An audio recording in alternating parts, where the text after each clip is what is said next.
Alright guys, how's it going? It's been a very long time since I've been on stream. Oh, this is not going to work. Let me move the chat here. Need that amateur hour sound. I'm going to have to probably move this maybe like in the middle. I'll put this here for now because I'm going to have to move it when Matt comes in. So Matt will be joining us here in about 12 minutes, but I kind of wanted to catch up with you guys and see how's it going and whatnot. Struggle streaming. Man, Henry, you know what?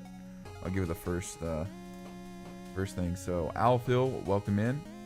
Lance Edit, Cobra Kai never dies. Right on, man. So yeah, I appreciate you guys hopping in. So yeah, Matt will be here in a few minutes. I have some questions from you guys already. Let me know if there's any other questions you'd like me to ask him.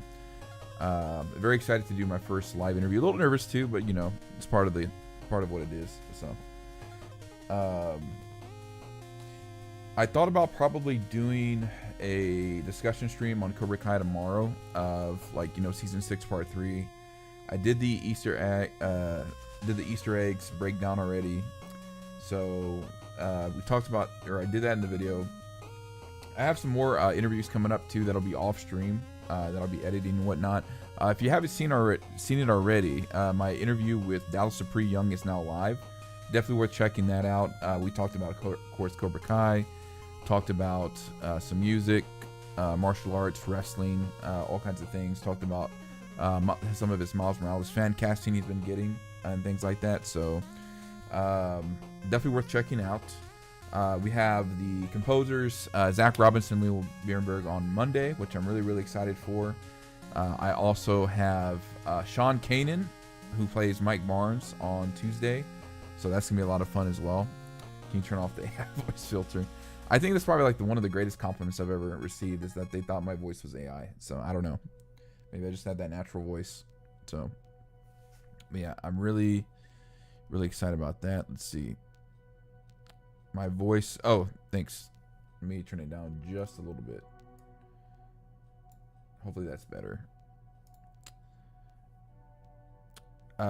Let's see.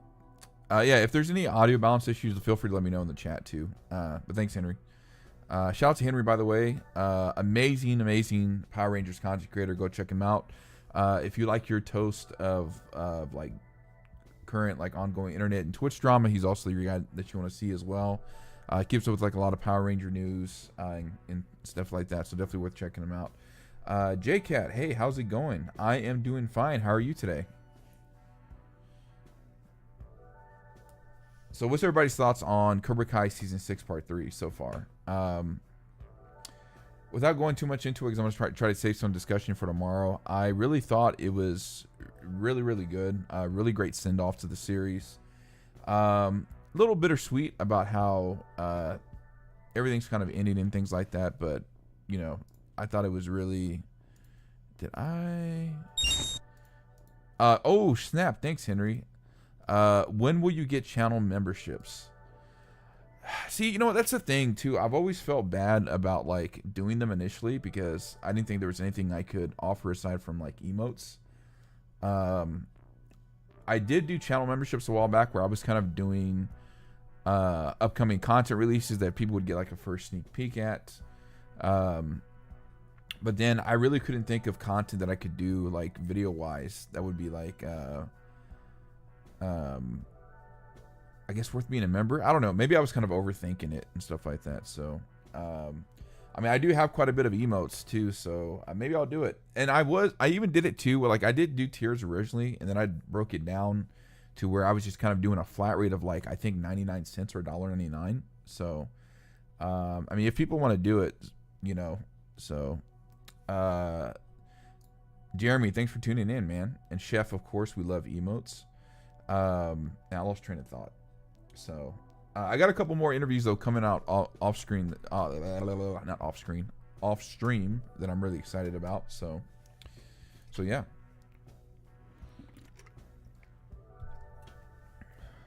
I'm trying to think of anything else that's been going on.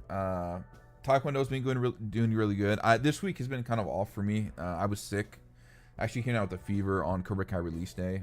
Thankfully, it was like a 24-hour bug, so it went away fairly quick, thankfully. So, holy water, but I think that 2 feet long. Yeah, this is my custom cup that my girlfriend got me for Christmas a while back. So it has my logo on it, and it has like some stuff from favorite things of mine. So Earthbound, Cloud Strife sword, which is where my namesake comes from Final Fantasy. Little Mac boxing glove. You can see a Pokeball on here. You could also see a Keyblade on here. So some favorite franchises of mine and stuff like that. So, and the headset, busy with hands at the moment. Hope all is well. Oh yeah, no problem. JCat says I am good. Loved part 3. So, yeah, Taekwondo's been good. Now I'm kind of getting to a point where I am trying to learn this new pattern that we're doing, which is it's really kind of like so like the stance is not too, you do like a knife stance where it's like it's not too hard, but then it's just like trying to remember how to cross your arms so you can do a high block then a punch. Excuse me. So that's kind of like one of the things I'm struggling with right now. Yeah, that's going pretty well. Just been working on a lot of off stream stuff, really. Oh, there was something I was gonna check here in settings too, because I'm like, did I set the? Oh man, dude, I'm gonna have to restart stream really quick. Okay, I thought something was up. Guys, give me 1 quick second. I'll be right back.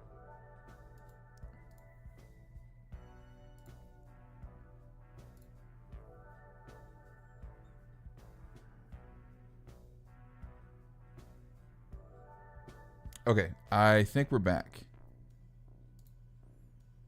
All right, Chad, what's up? Here we go. I could already hear your voice, Henry. We should be back now, right?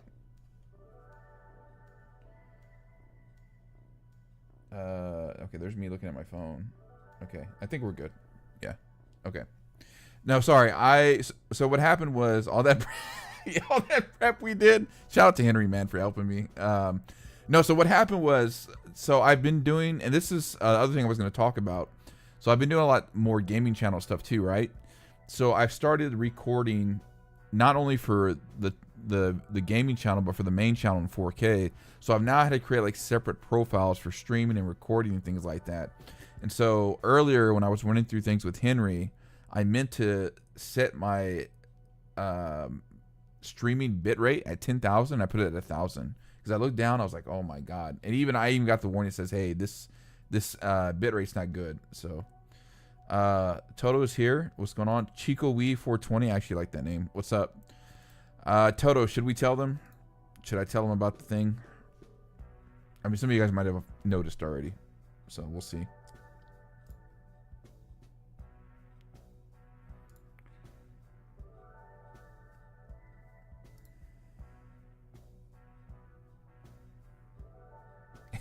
It's like, she's like, all right. So one of the biggest things that happened between the last time that I streamed, and actually I'm going to type this down too. Let's see. So those guys that don't know, me and my girlfriend actually got engaged at the end of December. So right after Christmas. So that was kind of what also, we kind of keep it on the DL for now. That's kind of why you might have noticed I'm wearing a ring now. So obviously I proposed to her, and this is just a ring that she got me and stuff like that. So, so yeah, been kind of keeping that on the DL and whatnot. So it's been a crazy ride. So when I really say season 6 part 3 kind of hit me in the feels, a lot of the similar things I was kind of, dealing with right now too, especially like wedding planning and all kinds of stuff like that. So I do have Blue Sky. I just need to get in a better habit of using it, but I do have one. What it is right now, I could not tell you. I think it's let me pull it up.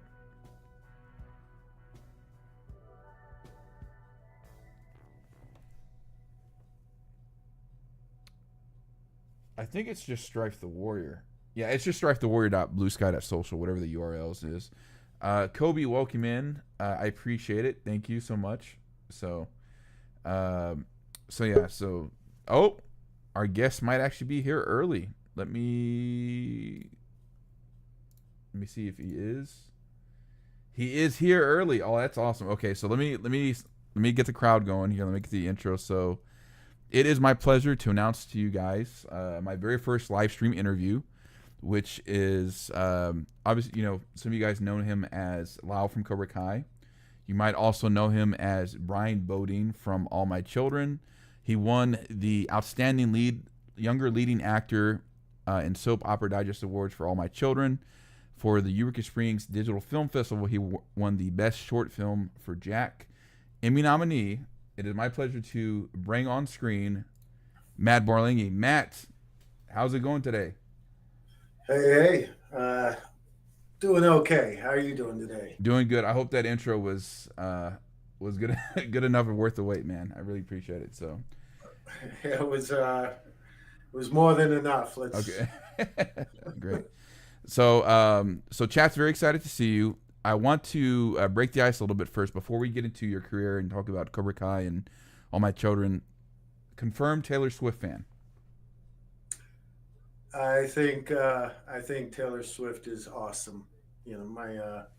My daughter has been a huge fan since she was younger. She's 19 now. Mm-hmm. Um, but yeah, I mean, look, say what people have bad attitudes towards Taylor Swift Right. for whatever their reasons may be. But the woman is a self-made billionaire. Mm-hmm. She's generous and kind and goes out of her way to make sure that the people around her are lifted up the way that she has been lifted up and lifted herself up. Right. So anyone who wants to, dog Taylor Swift, Yeah. just check yourself in the mirror, you know. Yeah. Yeah. No, I get it. I was gonna ask, what was your favorite song by her? Is there any songs from her,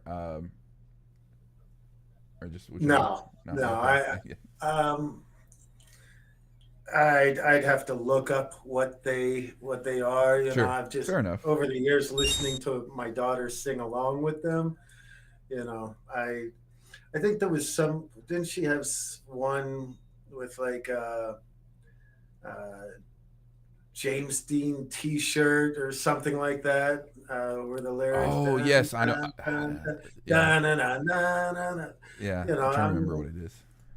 listen, I'm not in any way a self-professed, Swifty. I'm absolutely support her and appreciate her as a talent and Right. more importantly as a human being.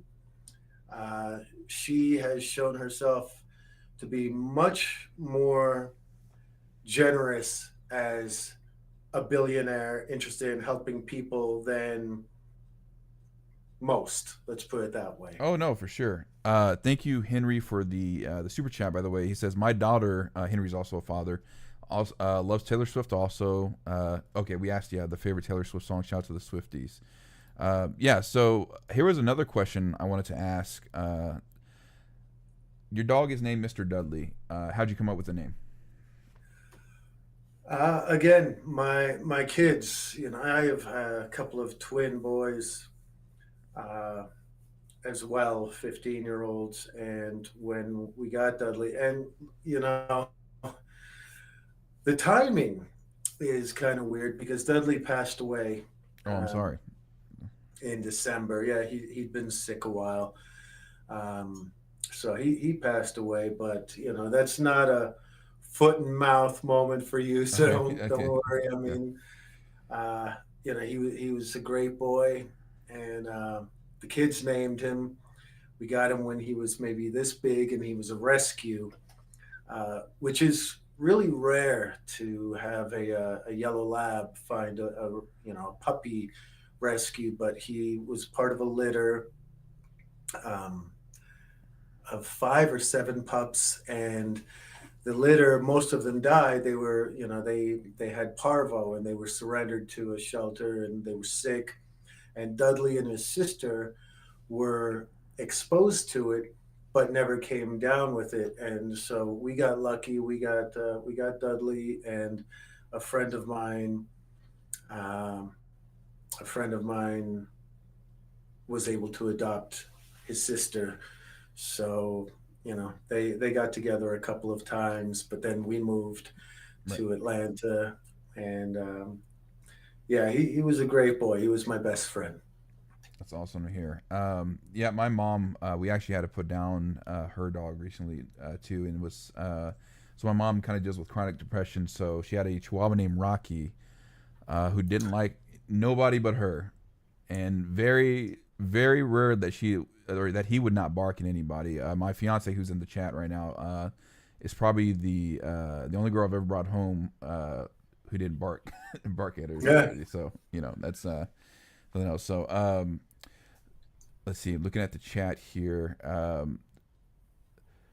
Let's see. Now, is Sure, go there a ahead. way for me to access the chat so I can, or Yes, are you? yes, How would yes. I do that? Let me send that to you right now. I'm gonna send you the live chat. One second here. Did you want me to send it to you through email, Instagram? Um. Oh, okay. I thought I could just get into that from wherever I am. This Streamyard thing. Oh, Um. You know, actually, sure. let me see if I would it be on YouTube if I open that Yes, up. yes, YouTube. Hmm. Okay, give me a minute.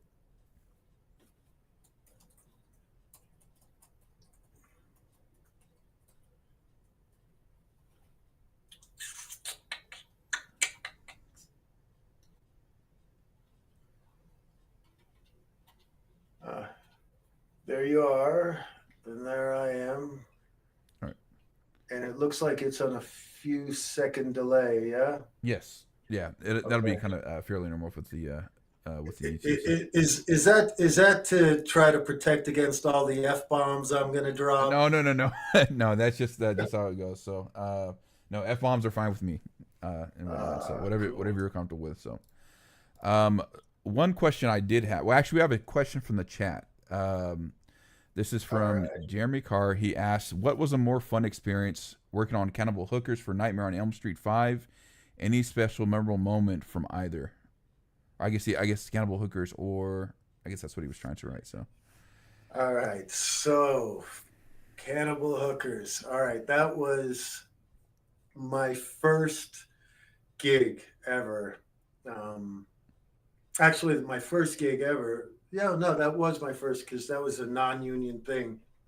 Um, and I had no idea what I was getting myself into. I don't remember how that even came about. I think it was back in the days of like Backpage, not Backpage. I've heard of a thing called Backpage, Backstage, mhm. um, where you'd see an ad, and I was just trying to get my feet wet, and it wasn't called Cannibal Hookers at the time. It was some, the idea, I guess, was like some vampire type thing, and you know, I auditioned and I went in, and I found it actually somewhere online not too long ago, and I kind of tried to zip through it, Right. and I didn't even remember half the scenes that that I was in. I was like, worst actor ever, number one. Number two, uh, the memory from that was being led into like a sacrificial altar setting or whatever. And next thing I know, I was being held down by a bunch of women in lingerie and clawed and stabbed and eaten to death. It was ridiculous. And the best part of that was that after filming was done, there was they had put all this blood all over me and everything, and there was no one there to take it all off. So I drove home like that. I stopped at like a gas station convenience store, walked in, and I really wasn't thinking about anything, but I realized, all these people are staring at me right now. And I caught a reflection and I was like, oh, yeah, I have this. I mean, blood everywhere. And then I got home eventually, and um, my mom had friends over, was hosting a little, cocktail party or something. Right. And I walked in and had to spend, my mom was horrified. She didn't know what was going on. She said, did you get in an accident, Matthew? So I kind of disrupted her get together because I was covered in still, you know, mostly dried, but still some dripping blood where it was really caked on heavy. Right. So yeah, that was Jeremy that asked that question. Yes, Was the Jeremy name? Carr. All right, Jeremy. That was my best memory, and probably my only really great memory from that shoot. Right. Henry has a question, but I want to when you talked about like your first gig, is it true that you're still an acting coach right now? Not so much Okay. anymore. Uh,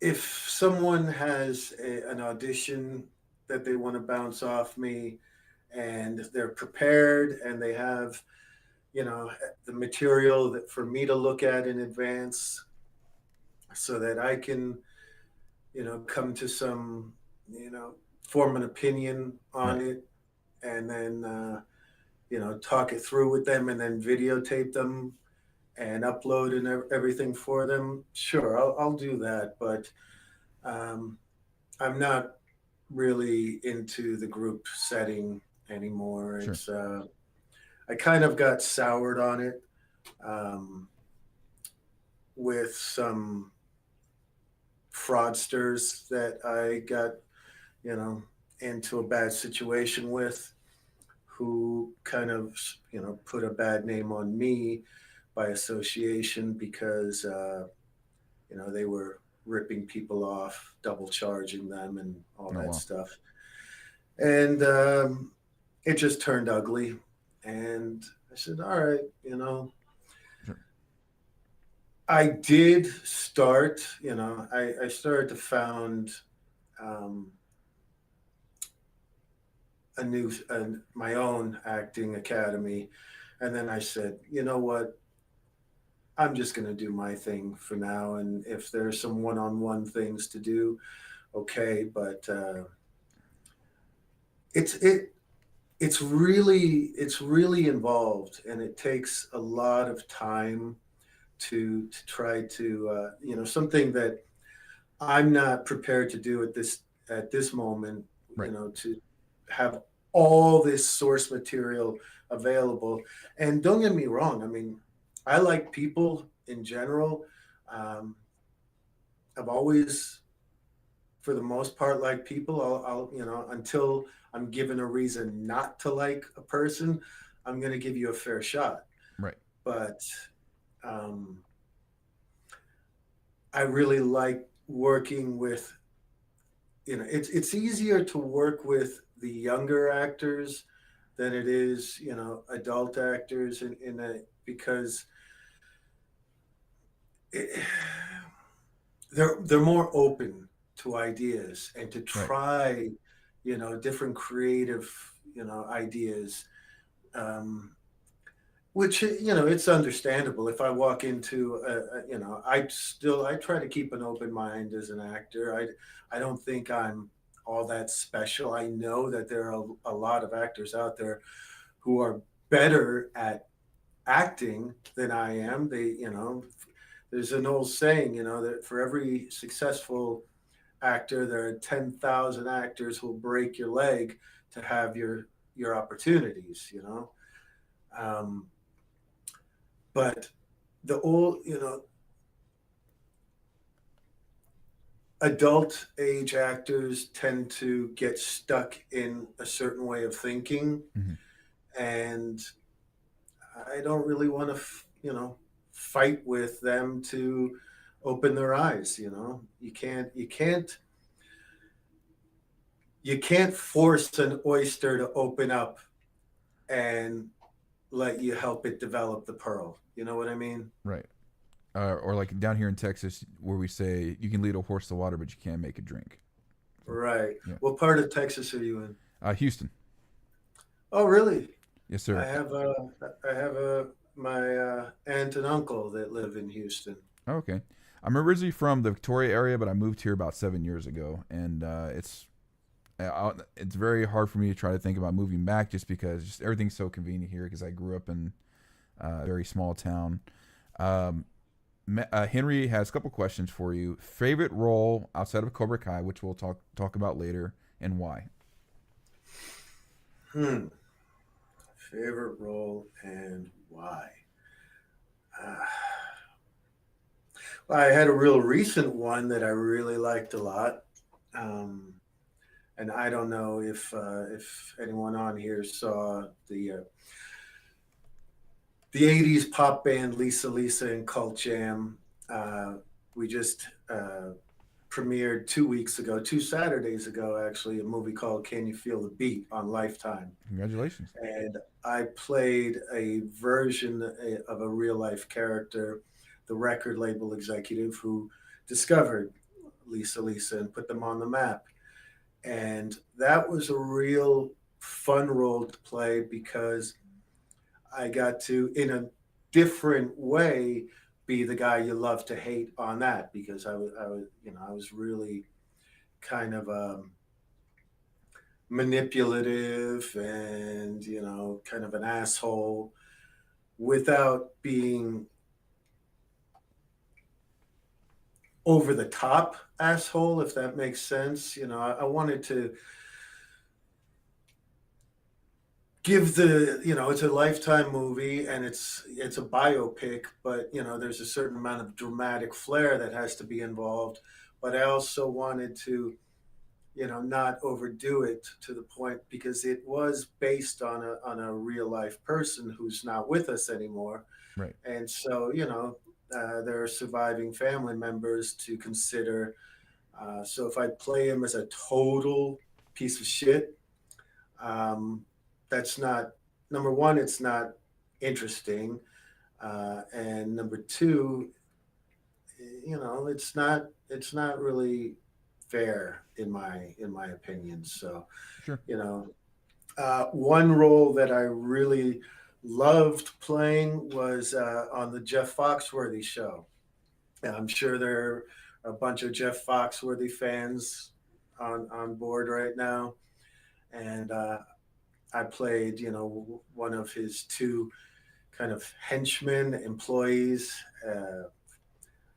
It was the show was work side and home side, and I was part of the work side playing one of two, like the Dumb and Dumber uh, best friends of his, and that was a lot of fun because between takes, Jeff and I would just be singing Bob Seger songs and Right. and just busting each other up. So that was a lot of fun.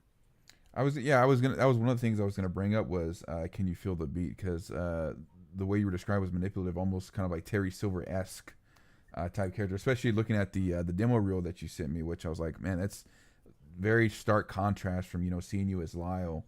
And J Cat has a question too, which I also wanted to kind of preface the question by saying, so I came to know you as Lyle and Cobra Kai, but both my mother and sister came to know you as Brian Bodine. Is that the correct pronunciation?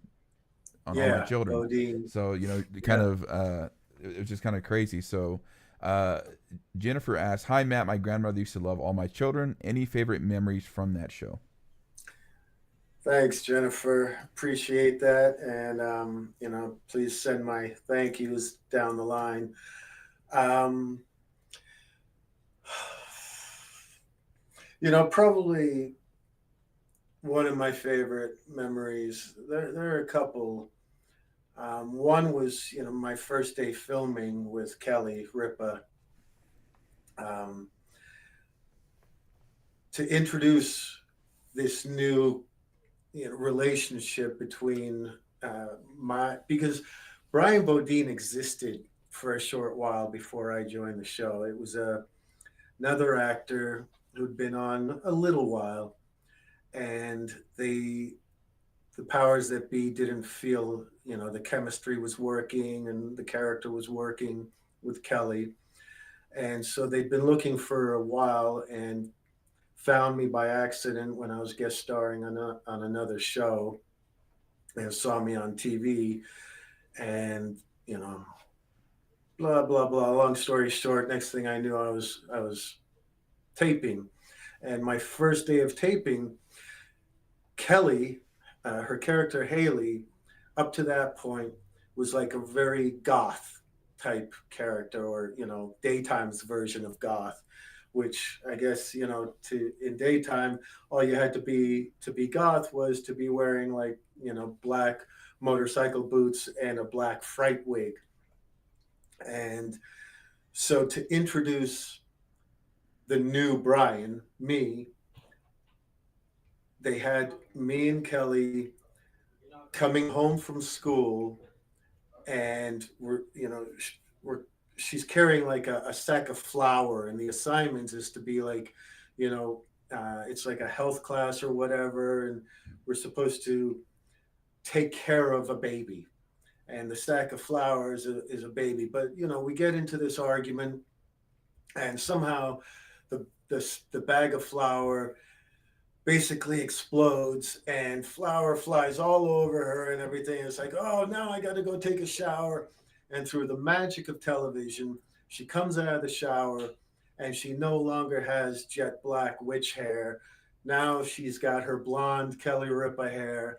And that was their way of like introducing us as a completely different looking couple. And it was so ludicrous, really ridiculous that's how engineer, but engineer like having her look completely different from one scene to the next. Um, but yeah, when she walks out and has blonde hair, and I'm supposed to be like, wow, you're so different. It was pretty silly. And then, my other favorite moment, I guess, was behind the scenes.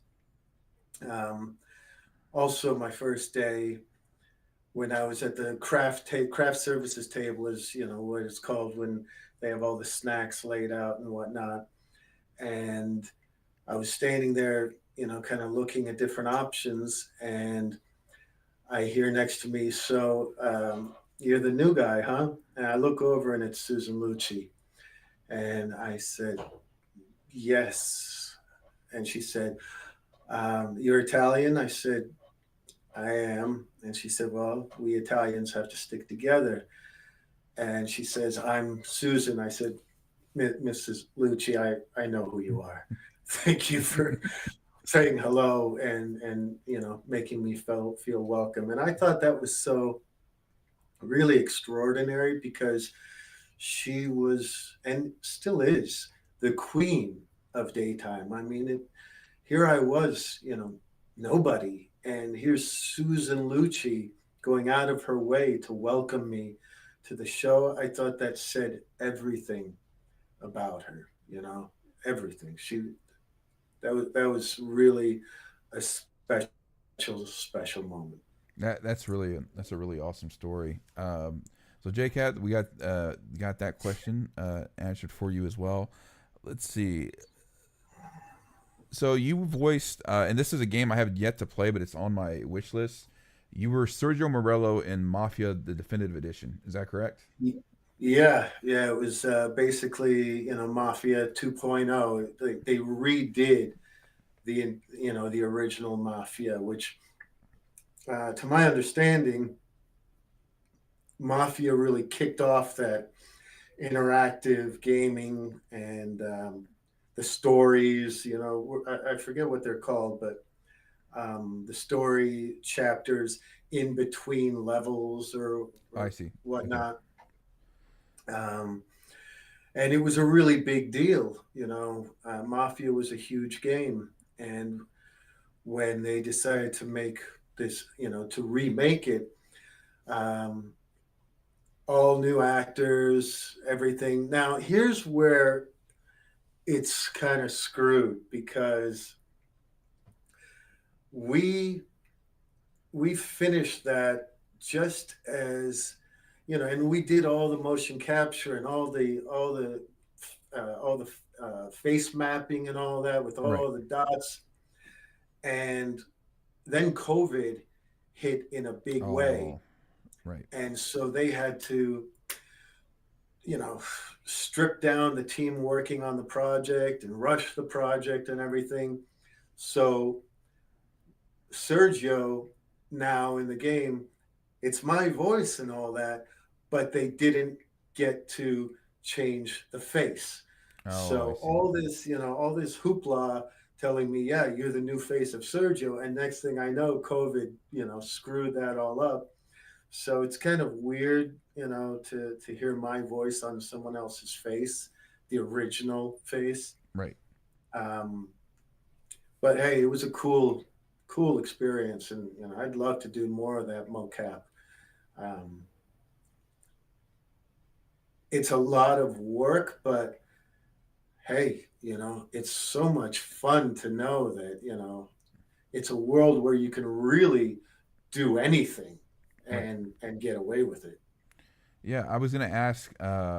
See, I didn't realize they were having you do the mocap too. So my follow up question was gonna be when you were doing the voice acting. So when you were you acting out the lines kind of in a booth, or were you like doing the lines while you were mocapping? What's the difference between acting in front of the camera and then doing something like that with, voice acting or? Well, it was live capture of the Okay. dialogue. Um, when you're on a soundstage like that, I mean, it's incredible.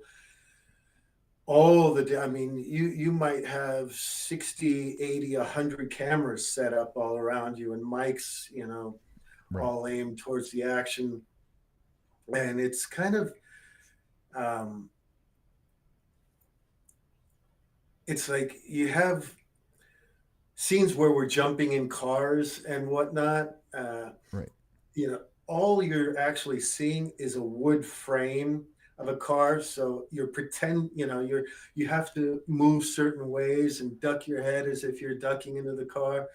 Um, None of that, is happening, but the voice capture was happening. I think I did have to do some ADR, it's called, looping, but most of the dialogue was caught, as we were filming the motion capture, wearing basically a unitard, with Right. your, those things don't leave much to the imagination, if you know what I Right. mean. Yeah. Um, but it's a really cool experience, and I'd love to do more of it. Um, even like not all live action filming has to be looped. I mean, you often have. I mean, for the most part, you have really, and even listen, all the pieces that come together to make a movie or a TV show. You have talented people in their own fields and positions, so it doesn't matter how good a boom guy is, with the boom mic, or the sound guy, how good the lavalier, the little clip, tape on or whatnot microphone. Sometimes you're going to have things that they can't control happening. If your wardrobe happens to rub the wrong way and creates over Oh, the I over see. the microphone, Hmm. or if there's an airplane or a train that blows its whistle, we'll definitely shoot retakes, but you can't account for all the sound issues. So sometimes there is,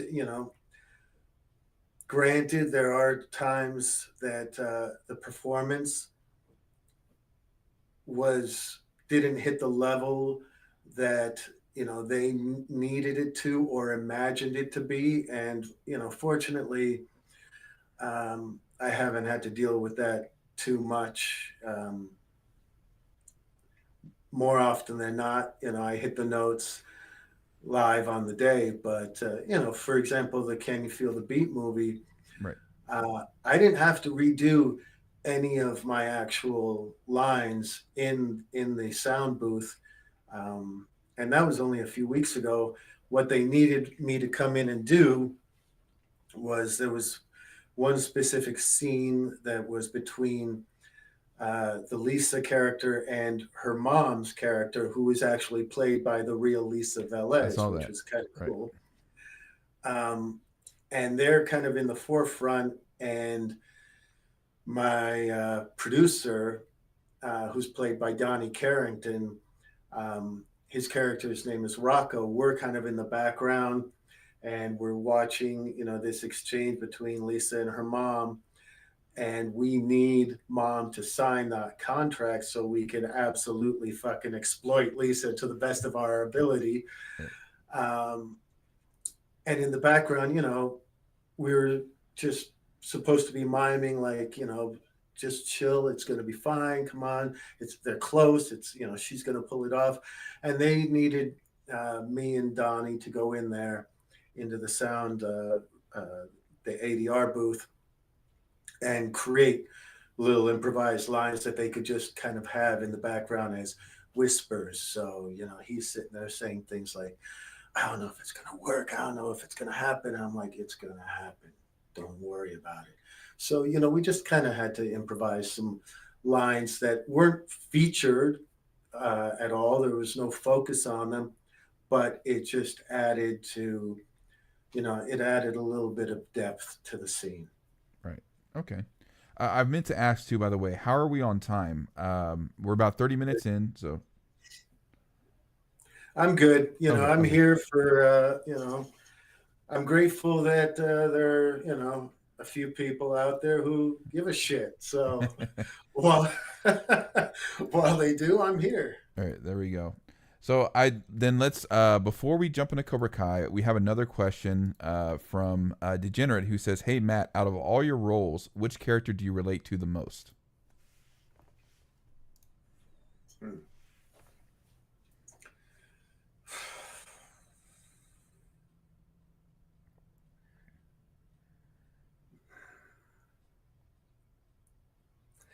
You know what? I don't know. I'm gonna, let's roll with Lyle, um, because uh, as the writers fleshed him out, particularly like in season 5, Mm-hmm.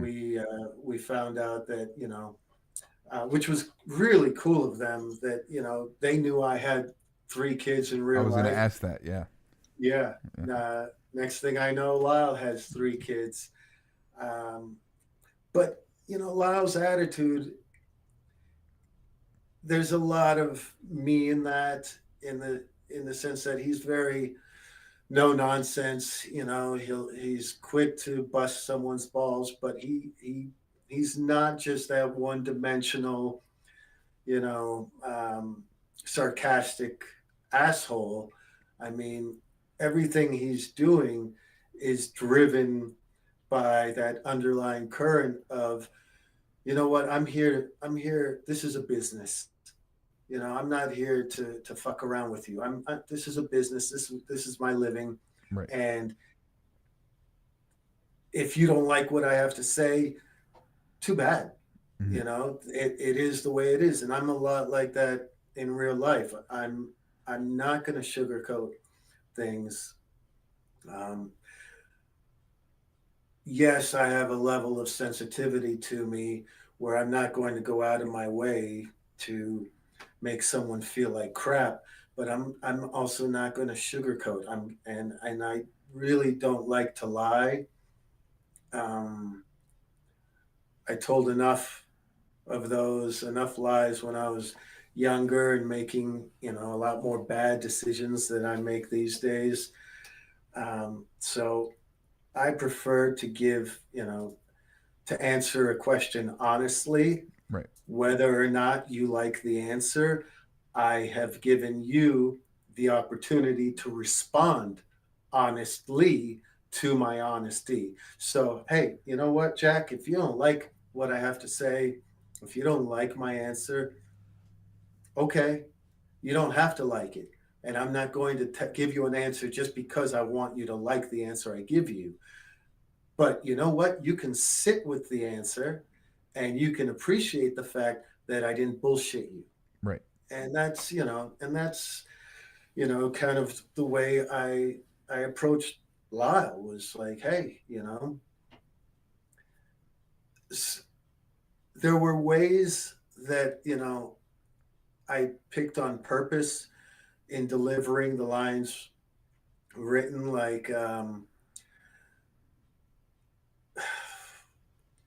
people go back to, I guess, the first season, which I get quoted back to me all the time, when he says, Johnny comes in with uh, I think he said a Nintendo or whatever, and I Oh said yeah. it's an Atari, and I chose to say it that way because it was, the message was there, just the same as if someone had, a different actor had delivered the line at, in a total asshole way, which it would have been very easy to say it's an Atari, Right. But that's not interesting, you know, and it definitely wouldn't have been remembered. People wouldn't still be quoting it to me 6 years later in that tone of it's an Atari, because it gets, like I said, it gets the same message across. Same as, and I try to find moments like that across the board. It's not interesting if in the script someone says, "Are you effing kidding me?" because it's all exclamation points, Right. or "F you," because in the script it has all exclamation points. It says the same thing in a totally different way if I say, like, "F you, man," instead of "F you, man." Right. 99 out of 100 people will scream that line. That's boring. Mhm. So, um, finding those little spots, even in season 5, when they made it, you find out he has 3 kids and a family, and it's this tender moment and whatnot, and you know it breaks the mold a little bit, in the relationship between Lyle and Johnny, where it's not just sarcastic, and he's like, where I'm saying, you think I like owning, pawn shops? You think I ever wanted to do this, let alone own 3? Dealing with the likes of you is like, wow, I'm quoting it verbatim, just about. Yeah. Yeah. Dealing with the likes of you is like the worst part of my day. So then why do you do it? He says. I said, because it pays the bills. And that was kind of a throwback to it's an Atari, and that kind of thing that gives consistency. Right. What was the question again? So, What character do I relate to? yes, Lyle. But no, let's talk Yeah. about that scene, because that was, I mean, I even brought up that scene in my latest video I did on Johnny, right before season 6 came out. Was it was just, and what I really like about Cobra Kai too. So I had read this on like a YouTube video or something somewhere, that like the creators are really about that there's wisdom everywhere in the Miyagi verse. And so when you were delivering that line, and I still think it's a really great quote too. Like, where did that inspiration come from? Was that just you also being a husband and a family man? like where were you finding like kind of like the inspiration? Because I mean, even in the comments too, when I was promoting the live stream, a lot of people loved bringing up that scene too. Yeah, I mean, it definitely helps um, to be able to draw on the fact that I really do have three kids, and and I was so honored that they wrote in that Lyle has three kids. Um, to draw on that and think about the things that I didn't necessarily want to do for work, in my real life, to be able to provide some kind of, living. Listen, my wife is a lot smarter than I am. Um, we both, you know, I'm a humble guy, all right, and I'm an honest guy, and you know, I don't, I'm not a series regular on show after show the way I was, you know, a few moons ago. So my income isn't the same as it used to be. I mean, yeah, I've been, you know, a character on Cobra Kai, but you get paid, a daily rate, and it's one episode a season. Um, except for this final season, I was in two episodes, which I'll touch on that later. We'll talk about that a little later. But I mean, my wife and I are both health and life, licensed health and life insurance agents. My wife is much better at it than I am, or much more involved in it than I am, because she handles under 65 age group and over 65 Medicare, and handles several states. I handle only under 65 so far. I'm gonna start working over 65 as well, but I only handle Georgia and Florida. But I could. That's I bring that up because it's a noble business to be involved in, because what am I as an actor? I entertain people. I can make you laugh. I can make you cry, but I'm not really helping you, or making a difference in your life on a daily basis. Whereas if I help someone find a really good health plan, that does something that they need for or addresses certain health issues or concerns that they have, then I've actually helped a human being on a completely different level. So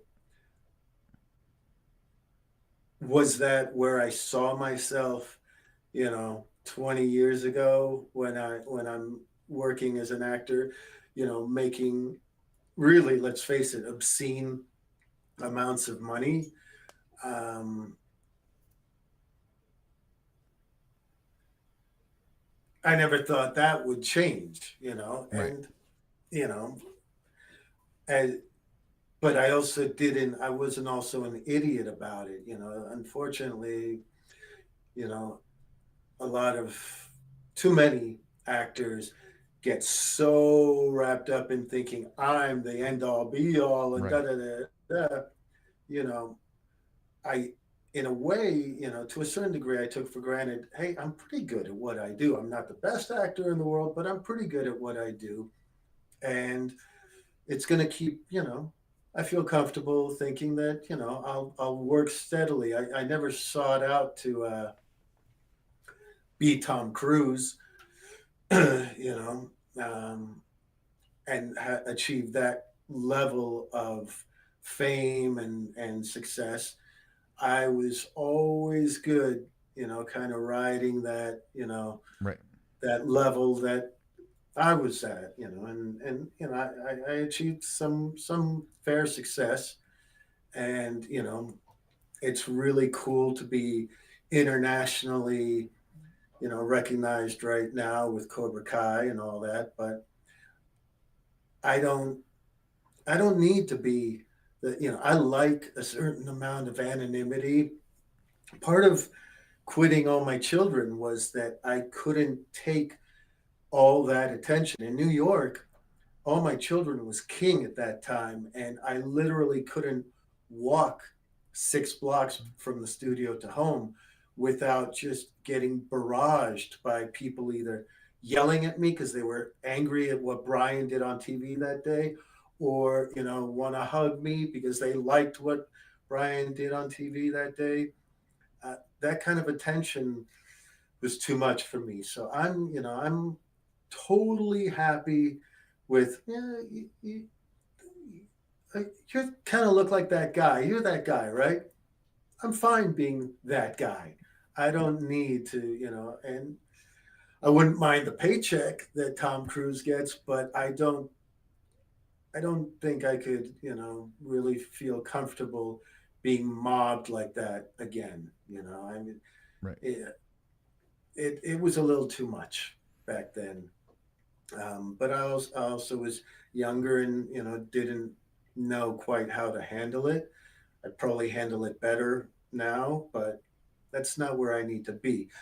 So anyway, back to I'm trying to give as much information while Sure. while No, we're I understand. together. And Um, it's also good that but the way you're answering though too, it actually kind of like answered some of the questions I was following up to. So like it's totally fine. I do want to cool. follow up with your answer though. So a couple things. Number one, I know exactly where you're coming from because I used to be a life insurance agent myself, and I know Mm, it's eat what you kill. So and the same YouTube's kind of the same way too. Like there have been times where like I was doing really good. Like I personally, and I've kind of shared this with my community before too. Like when season 3 came out, where I kind of first started with the show, as far as covering content, because that's how long I've been covering Cobra Kai on the channel. I was doing really good, but I wasn't figuring out like, like yeah, I put out videos and hey, there's views, but then I wasn't familiar with consistency, and that's what I'm really still trying to get better at with now. So I totally 100% get where you're coming from. And number two, I'd also kind of like to follow that up with another Cobra Kai quote, which Mr. Miyagi said in season 3, at least in the words of Daniel, that man who works for passion is always richer than man who works for dollar. So I think it's really cool that you've kind of found, being able to help people is more of your calling than acting and things like that. And I had also a while back I had watched an interview with I'm trying to not get his name mixed up because he's named after a Power Ranger, Jason Scott Lee, of how he stepped away from the business too. He was Bruce Lee in Dragon, the Bruce Lee story, and he was perfectly fine with just stepping away and doing his own thing. So I really, really respect that. My fiance says, "Thank you for being vulnerable, Matt, with your answers too." Which, yeah, thank you for giving the insight to that. So no, but like kind of going back to what you were saying, all really relatable things, at least that I can understand, and some of the chat seems to understand with as well. I'll go further with it. Um, I was saying my wife is smarter than I am and better at the health insurance business. Um, Now, her business is a little more year round with Medicare and all that, um, whereas the under 65, I mean, you have open enrollment period, which I'm Right. sure you're aware of, November to mid January, and then it's cut off. So, um, with fewer acting gigs out there, I've had to do other gigs. I mean, I was delivering Amazon for a little while I was too. Yeah. last year, and and then I blew out my knee. I got Oh injured man. on the job, um, but I'll tell you what, it gave me. okay, so it was weird, being driving the truck through a neighborhood or whatever, and kids are like, "Wait a second, you're on Cobra Kai. Why are you driving an Amazon truck?" And so I would take those opportunities to tell them, because acting isn't all lights and cash dollars. 99% of actors are not, living in a mansion with a sparkling pool. Um, we can't all be, and again, I say Tom Cruise, but I would, I figure enough kids in the neighborhoods recognize that name that I would use it as an example. Right. I said, because we can't all be Tom Cruise. Tom Cruise is Tom Cruise because that's that ideal, and there's only one Tom Cruise, and I'm not him, and 99% of actors aren't him. So why am I, driving an Amazon truck? Because you do what you got to do. Mm-hmm. And my wife, there have been definitely times when she's pulled most of the weight. We've been together a long time, so I mean, in earlier years, my acting income was more than enough. But you know, I want people to understand, and I try to tell actors all the time, especially, younger actors like, late teens, early 20s, hey, be humble and Right. be polite and be grateful. That's the biggest thing. Be grateful for the opportunity you have right now, and don't burn bridges. Don't be an absolute asshole to people. Don't get so caught up in the fact that you are starring on a TV show right now, because guess what? The advertising dollars stop coming in, and that show's not pulling the ratings, and that show's canceled. And then, the last memory people, executives have of you is that you were a freaking diva. You're not going to be on their next show. So be humble and grateful. And, people need to understand that it's a gift to have an acting role, that a steady gig. And Cobra Kai wasn't meant to be a steady thing for me. It was a one-off thing, and no one at the time talked about recurring. I just went in and did what I did, and next thing I know, they asked me to come back for season two, and it was really flattering that before we taped, filmed my scenes that day, when I was back for season two, the big three, um, Hayden, Josh, and John, uh, when they came over and said, "We've been in the writers' room for the last few months, laughing, imagining how you were going to say these lines." That told me everything.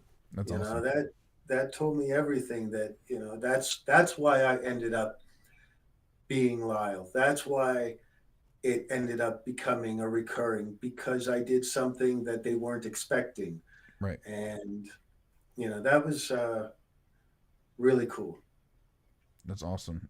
And no, like for my personal, I this is nothing like that's not really news to me. Like my fiance too. She makes a little bit more than me, and I'm doing what I can to kind of just make it work. So I kind of want to circle back then, because me and my girlfriend just got engaged in December. So Congrats. thank you. What's some advice you could offer me as somebody that's been a family man? I'm not sure my advice is the best, to be Hey, honest. wisdom comes from everywhere, right? So I mean, we're still together, but I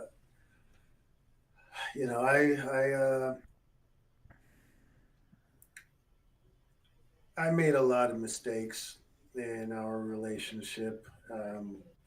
I used to be very jealous. My wife's a beautiful woman, and I used to be very jealous and hostile towards, because I also used to love to fight. I mean, I did some boxing. I was into Oh taekwondo wow. and Okay. American freestyle karate, and I used to have the wrong mindset. I wasn't Miyagi Do. I was Cobra Kai, and I, I I didn't know at the time how to walk away. So I got in a few scraps. I mean, my crooked nose is the result of one of those. When I ended up 1-on-4 instead of the Oh wow. 1-on-1 I was expecting. But uh, my advice would be, if someone is paying her more attention than you feel comfortable with, be proud of her. Be appreciative. Say, hey man, I appreciate that. I know she's awesome. My fiance, my wife is pretty damn awesome. Instead of, the way I used to handle it, where I was the first one to want to, grab someone's shirt and follow it with a crossed elbow. Um, so yeah, stay within yourself, Okay. and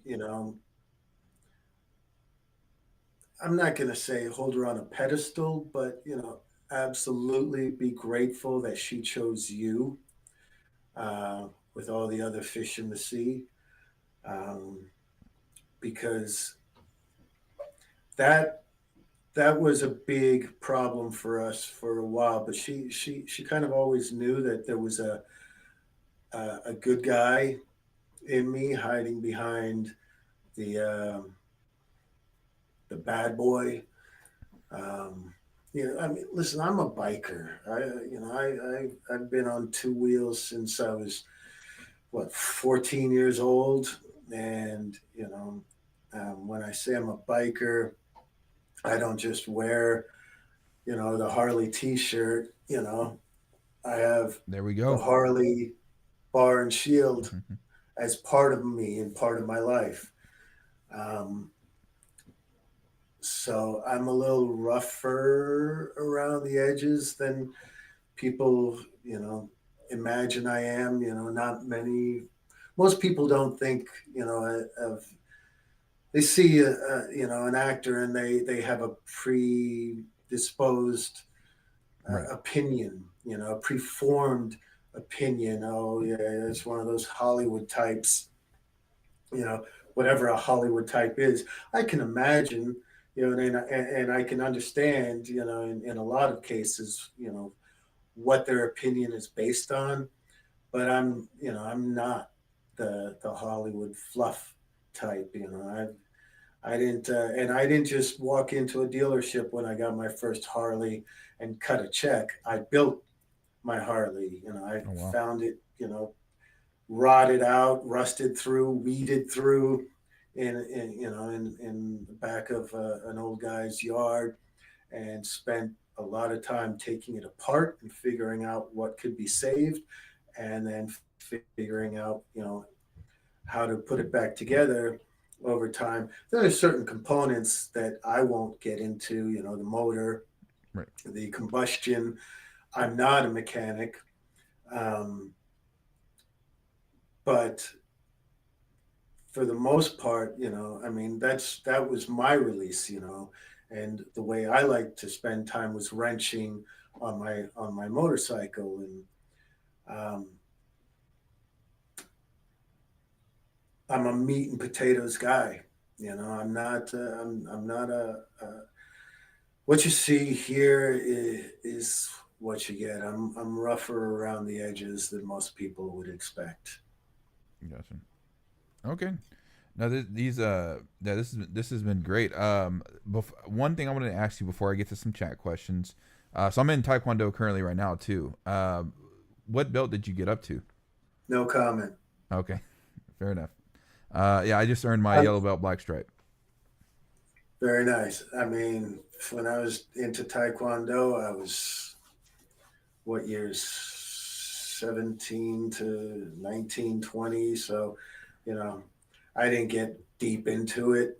Um, but I've said for a long time, if I could get into stretching, because I used to be able to, someone my height, I used to be able to kick a can off someone's head. Right. If I did that right now, every muscle in my leg would rip. So I've said for a long time, if I could find the discipline to get back into stretching every day for even 15 minutes and get those hammies loose again, I get back into it. But I've I've also always been better with my hands than my, legs aren't as practical. High kicks don't do all that much. They're pretty to look at, but when you're in a street fight, it's a low kick, a low snap kick to the nuts or the knees that's going to be the best use of your legs. The rest is your hands and your elbows and your forehead. Um, so um, maybe I'd get back into some kind of formal training, um, but it would really be more, using the other person's energy and letting them come in. Like I got into kung fu for a little while and was, really like the more passive thing, but uh, the smartest fighting move now is avoiding the fight. Mm-hmm. That's always been the teaching. You know, I'm sorry. I tried to tell my knucklehead sons that I need no noise in the background. So give me one Yeah, yeah, second, all sure. right? Yeah, no problem. What part? What part? All right, I'm just gonna mute that just for a second.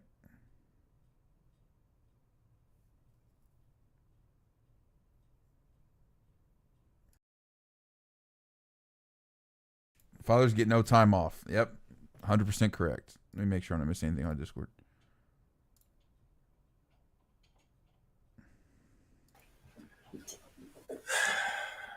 All right. Sorry about that. No, it's all good. Henry said fathers get no time off, so he understands 100% where you're coming from. So, uh, Uh, we were talking. these guys are a little more challenging than most, unfortunately. I got you. Um, we were talking about avoiding the fight. I think was the last thing you had mentioned was like that's the best, which I 100% Yeah, agree. I mean, yeah, you know that, and every fighter knows that. It's just a matter of whether you can keep your cool in the moment. Mm-hmm. Um, but these days, it's so scary. I mean, you never know, if someone's just gonna pull a gun and pop you. Right. It's there's so many people who've been emboldened now to think it's okay to to act tough and all that. And then, when they get called on it, if they get called on it, then they realize, oh, well, actually, I'm just a coward with a gun, and bang, So it's scary out there. I Definitely. absolutely, I'm still no angel or saint. I lose my temper here and there, but um, you got to be a lot more conscious of the situation than you used to have to Right. uh, back in the days when I was into fighting. Gotcha. Okay. Henry wanted to know. Henry's little, I wouldn't say a troublemaker, but he always likes to give me a hard time. Are you part of a bike gang? Do you moonlight as a Hell's Angel? Huh. No, no. I never got into riding with a club. Um, Not that I have anything against clubs. I mean, actually spent some time with an MC um, for a project that I was working on, but it's never about whether I wanted to be part of an MC. Right. It's just that I always felt more at peace riding solo. I mean, it's hard enough, getting 6, 7 people organized for a ride who think ahead to fill their tanks or, Right. grab, put something in their belly and, be able to ride for 2, 3, 4 hours straight without having to stop for gas. And, it's hard to, I just, tops, I liked riding with 1 or 2 people. Even when I rode in like charity, like Toys for Tots rides or whatever, it was just so overwhelming, the number of bikes and having to take into account so many other, because listen, when you're riding in a group, there's a certain dance you do, and you bikers out there know what I'm talking about. Obviously, there's a dance you do. You have to know that you can trust the biker just over your shoulder, and they need to know that they can trust you. And so I just found it easier. If I needed to clear my head, I would just hit the highway on my own for the most part. Right. Okay. Let's see. And I didn't also hold on. Oh, no, sorry, sorry. I Go also carried, because my bike was an older bike, a 1978 FL 1200 shovel head, which you know, uh, wonderful, loud, but wonderful bike, but more prone to being the bike that broke down in a group ride. So, I didn't want to have to, you know, I was always okay with, hey, I have my wrenches, I have, realistically, any tool I'm going to need with me in my saddlebag. So if I break down, no sweat. Right.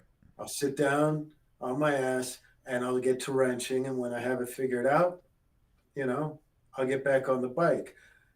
I didn't want, 15, 20, 30 other people to have to be broken down with me. Right. It makes a lot of sense. Jeremy Carr wants to know, would you be open to doing another DinoCroc or film like that? It was awesome, just saying.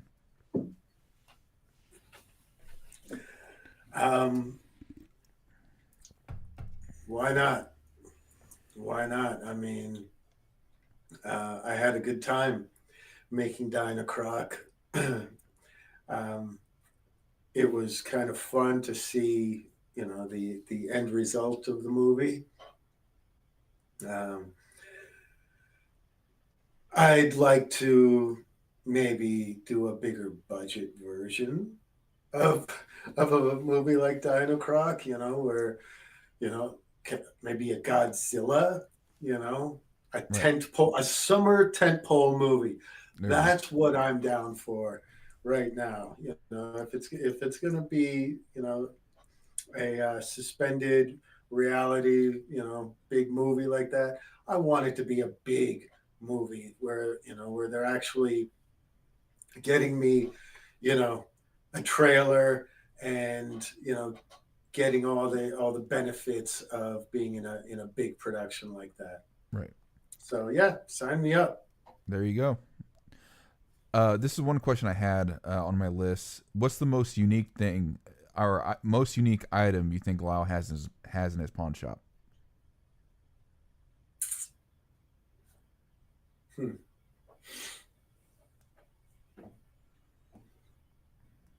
I thought it was kind of, fun that he had this big old axe in the back, kind of medieval timed axe back there. I thought it was kind of novel that he had a Kelly Blue Book, which just happened to play into that script. Right. What was that? Season three? Yes, because that was right after he was the episode where he was trying to pay for Miguel's surgery. Right. But I think the if I had to make up a fictional thing that maybe he has in there, I'd say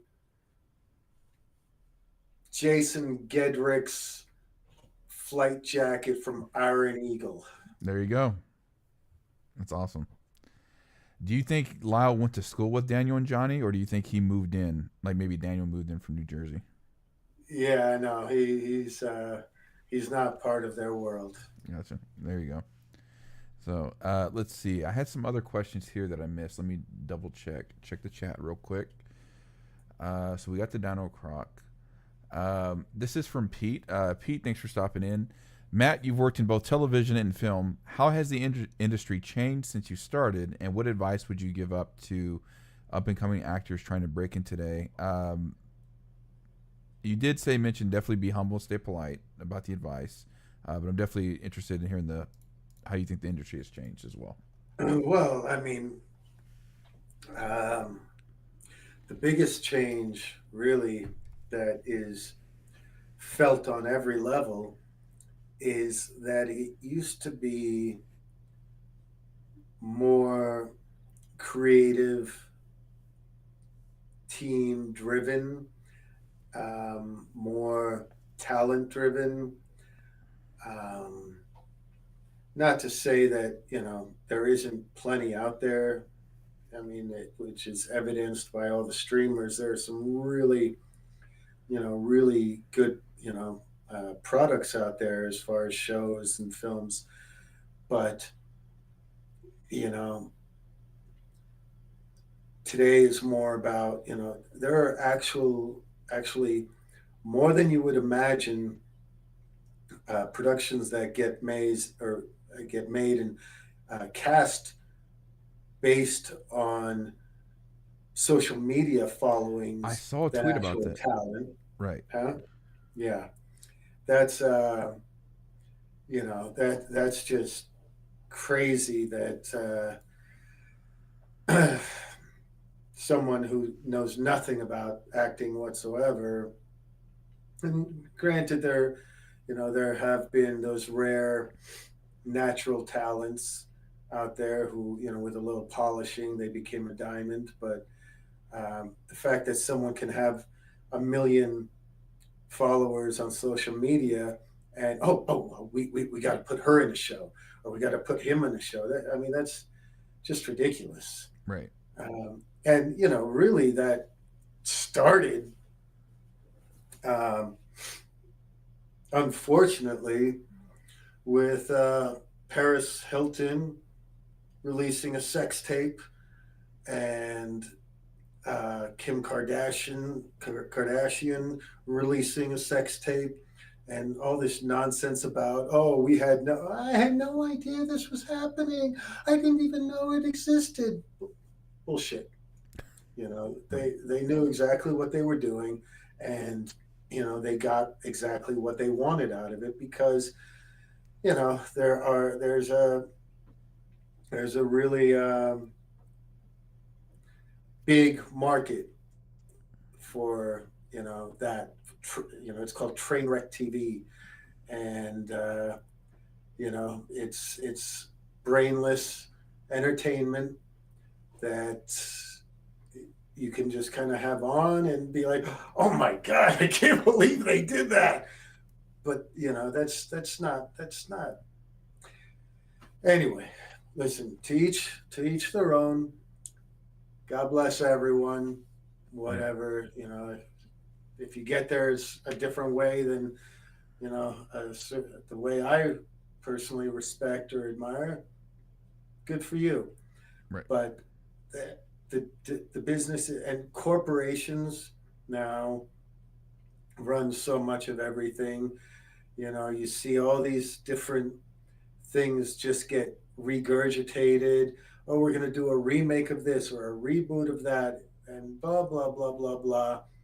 Why? Because they had proven track records, and it's easier if they're going to spend the money to make a project. Why not spend maybe a little bit more to get some of the the original flavor back from the original project, and just whatever the case may be. But instead, we'll cast the role Latino or African American or whatever, just to make it different. And that's fine and all, but I mean, there are a lot fewer original ideas. That's what's amazing about Cobra Kai. It's such an original show, even Right. though it's borrowing from the foundation of the Karate Kid and the characters. It's such an original show and so well done to weave. Number one, flip Johnny and Daniel San upside down as far as life status positions, Right. and to one is Johnny's now more of the hero than Daniel, but also to be smart enough to have the younger storylines, so you're not just appealing to the Karate Kid generation, but that generation's kids as well. Right. So smart and so original.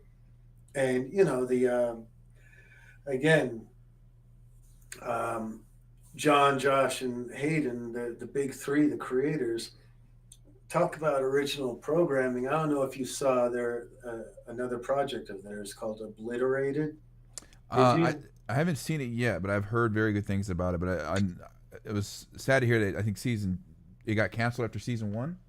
Is that correct? Yeah, Yeah. yeah. Well, I'm not going to say it got canceled. It just didn't get picked Oh, up it for did a get second renewed. season. Okay.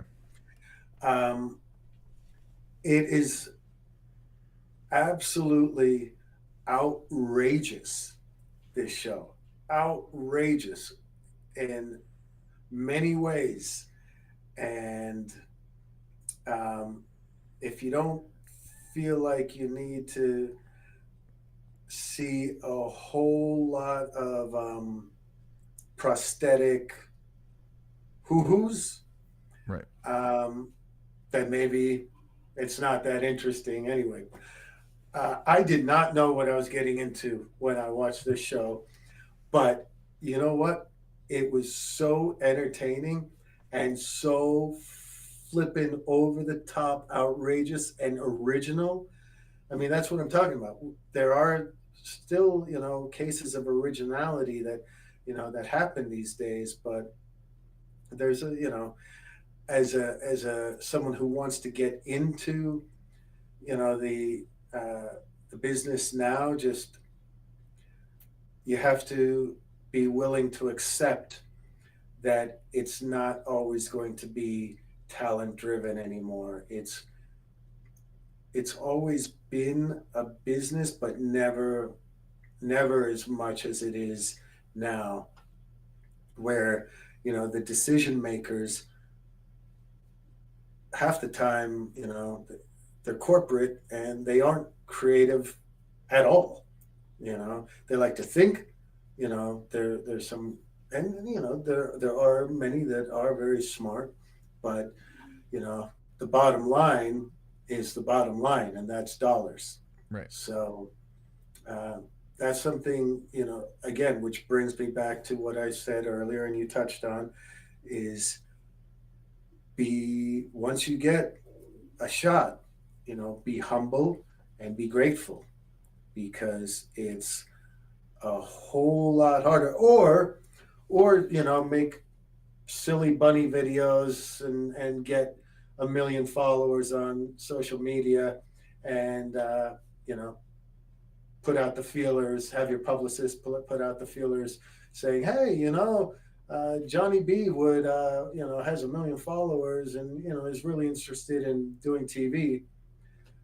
So that's another way to go about it, I guess. There you go. And I don't want anyone to think, I'm talking, negatively about the business. It's a realistic, like I said before, Mm-hmm. I'm going to give you my truth, whether you like it or not. Right. Exactly. Um,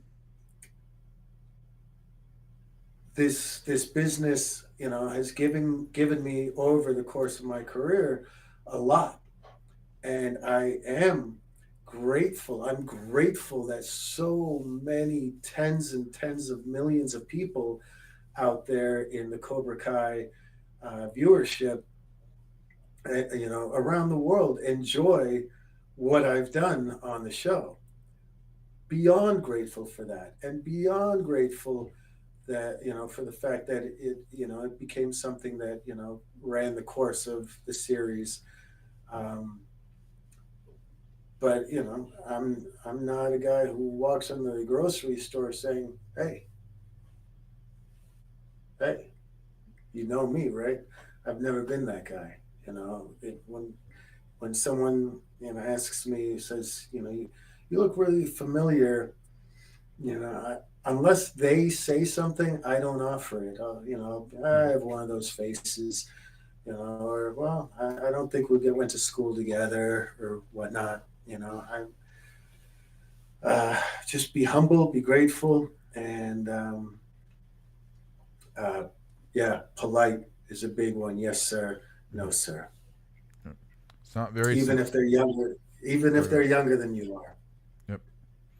Very sound advice. Yeah, Henry. Well, first, Plumber L. I might be mispronounced. That says, "Tell Matt I hope he gets farther in his career, and he's an awesome dude." So, Hey, yeah, Henry does say, yeah, popularity rolls now. It was interesting that you brought this up because it was something that I saw on Twitter last night that they were talking about, and I think it was actually uh, Mia Hawk or something like that. It was like I think it was she was talking about it on a panel or something like that. So, um, one quick question I wanted to circle back to Karate Kid. So before Cobra Kai, um, had you watched like had you seen all of them prior to the show? What was the watch order? Like for me, I grew up. I technically saw parts of Karate Kid Part Two first, then three, then one, and then obviously I went back and rewatched correct order. But what was your familiarity with the franchise as a whole, and did you watch them in order? I did over the years. I mean, I was a big Karate Kid fan. That came out in what, 84 or 80, 84. something like that. Mm-hmm. 84, yeah. Uh, I really enjoyed that. I mean, it was part of, so, when this show came around, it was like, oh, it's this, it's this little role on this show that, they're making. It's kind of like a spin-off of the Karate Kid, and it has the original, you know, um, actors from it. I was like, yeah, I get to be part of something, from my youth. Sure. Um, so I was very familiar with the original Karate Kid, and then I watched, the sequels over the years, and um, I'm familiar with all the characters. I'm friendly with Sean Kanan. We actually, we were both on, I was, a soap at the right. same time. Bold and the Beautiful. Um, and we did a movie together that, Jack Rio, right? yeah, Mm-hmm. yeah, which was, actually a pretty good little film that we made there. Um, it was very inspiring to me to to be part of, you know I'm not going to say an institution, but such a part of the American film landscape. The Karate Kid. Right. It's a big deal.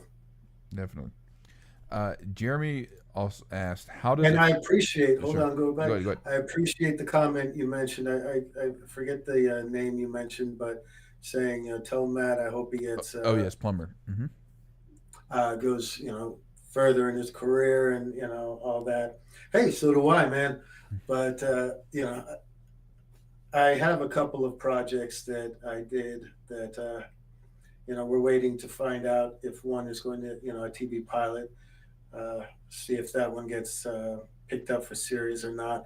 And that one's starring with former rapper. Well, he still does stuff with rap, but Big Daddy Kane, if that Oh yeah, name rings a bell for you, definitely. he's a pretty big deal. And I play his best friend on this show, um, and he's moved on. He's not doing the rap anymore. He's a family man, although divorced, and he has kids and is trying to map out his life after the big music star life. And I play his best friend who's been with him from the get-go, and now I'm a garbage collector.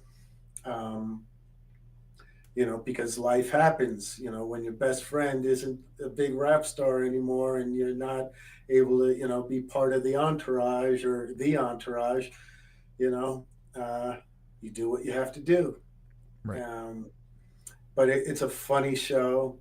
And, you know, I have some really, fun material to work with in that, and some really awkward moments in that, and I'm looking forward to finding out if that's going to be picked up for series or not.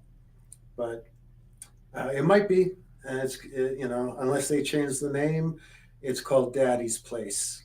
Okay. I'll definitely be on the So lookout for that. yeah, we'll see. And a writer that I worked with before that, he wrote co-wrote it. Jeff Farley.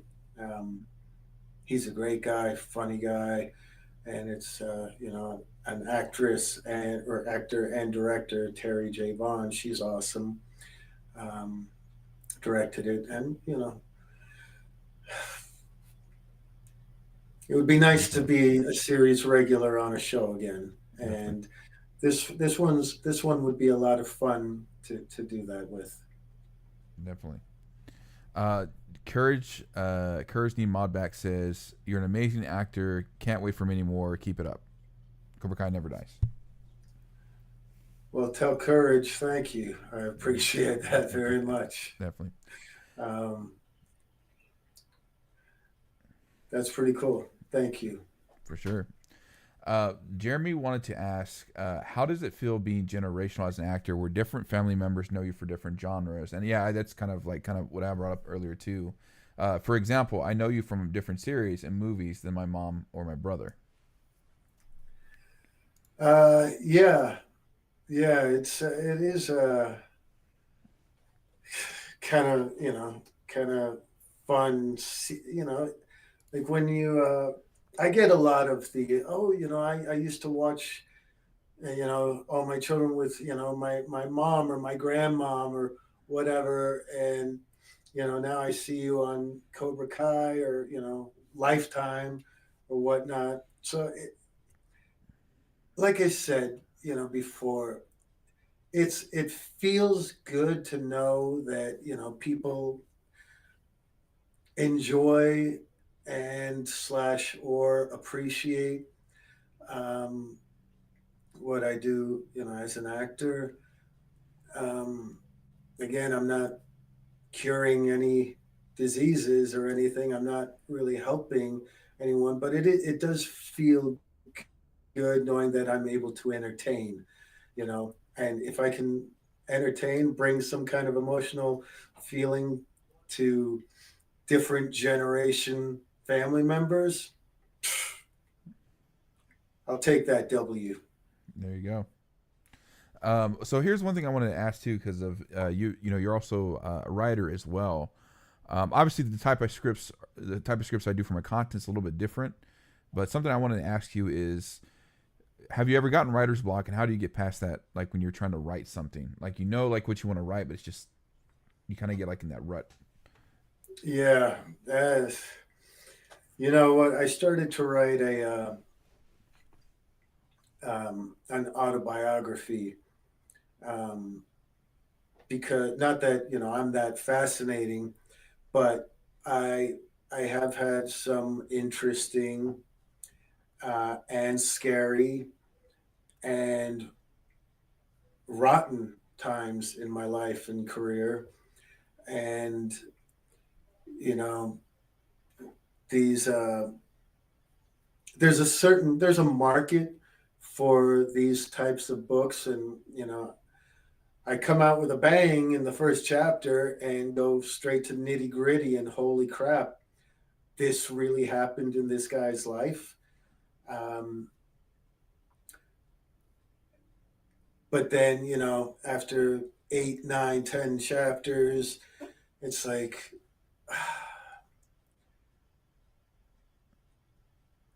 I haven't crossed that bridge yet. So I'm not the best on how to overcome writer's block, because as far as that book goes, I am dead ass stuck because I have all these Mm-hmm. memories and ideas swirling through my head. But it's like the idea of, the thought of sitting down and doing it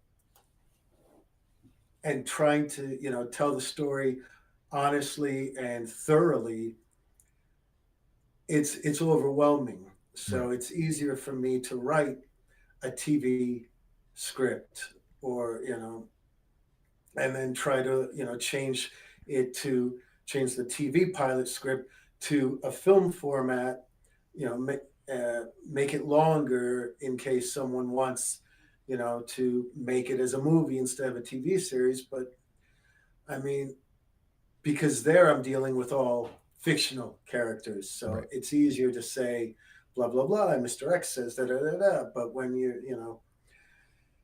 that book, and I wouldn't call it a Hollywood tell-all, because it's not like I'm gonna sell a bunch of people down the river to and in fact, truth be known, there are stories in there that I would tell that I don't necessarily want my kids reading, so that's part of that Right. personal block.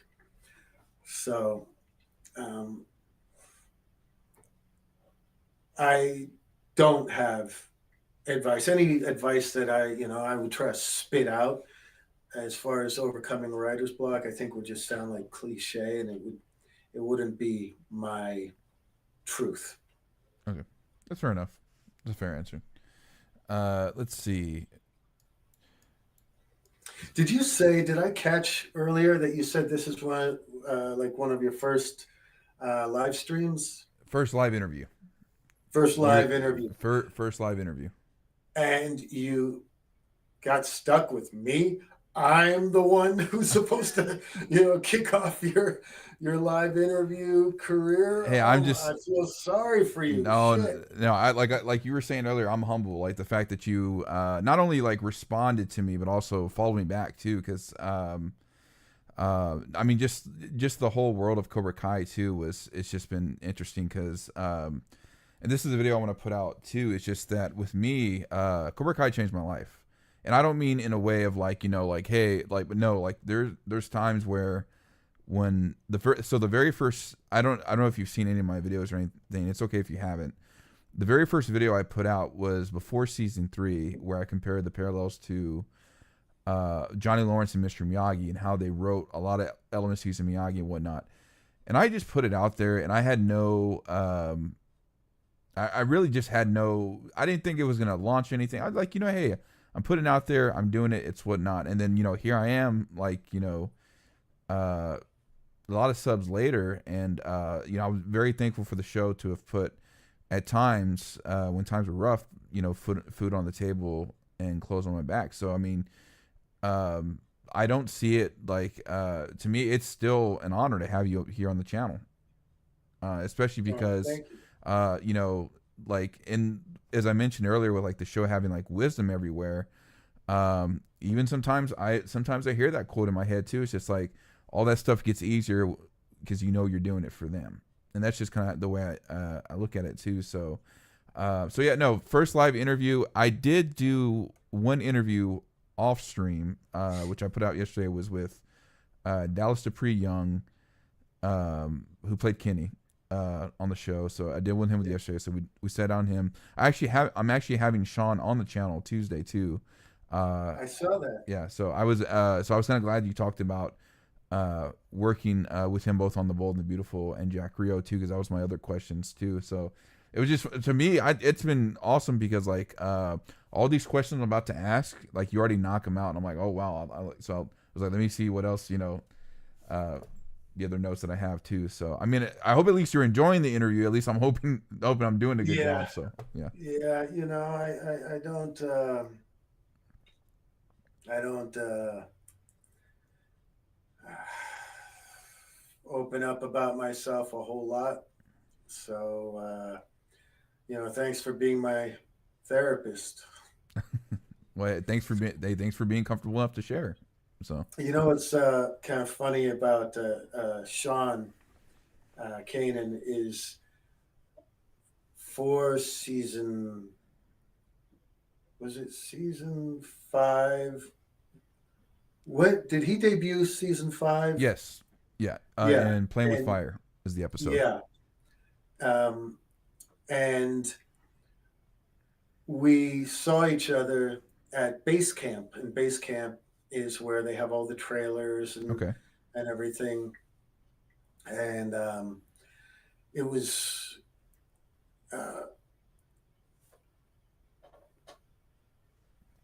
we did a selfie together. I've seen it. Yeah. And we were just shooting the shit and talking and everything. And I posted it later in the day saying, good to see my old buddy Sean, da, da, da.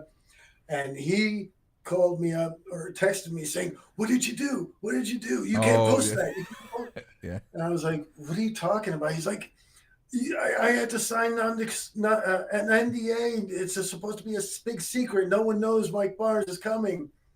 And I was like, oh, okay, well, all right, I'll take it down. It's not like, I'm not trying to put the spoiler alert out there. We've been friends a long time. Right. It's not out of character for me to put it on. It's not, but it was like, that was a classic misstep by me because, hey, I still make mistakes. No one told me it was a big secret. Right. So, I'm just posting a picture of two buddies. You know what I mean? But, he does his Mike Barnes very well. Definitely. Sean, I'm really excited to talk to him too because he's one of the first actors to have seen my videos, and I was like, it was, and for me, it was just one of those things where I just like lock up and get nervous. I'm like, oh man, like Sean has seen, like what does he think and whatnot. Thankfully, he said I did very well, so which was very flattering to hear that. So, one comment in the chat because I think they came in after the. You talked about Daddy's Place. He asked what other projects do you have. So we talked about Daddy's Place with Big Daddy Kane. Are there any other couple projects you're? So you mentioned the autobiography. Anything else currently outside of those two right now? There's another pilot that I did that still hasn't been shopped around yet because I know Daddy's Place is going to be shopped around because. The team involved, and the director, the last pilot she directed, she pitched and sold. So I know they're much more proactive. The other pilot I did, I'm actually the title character, and it hasn't been shopped around to networks or anybody really yet. And that's called Townsend, and I play the title character Townsend, and Okay. there it's he's a famous therapist on TV, like Dr. Phil, and he used to have the Dr. T show, and flamed out, screwed up his life and career, um, with alcohol, and punching out a network executive, and it was a very public fall from grace. And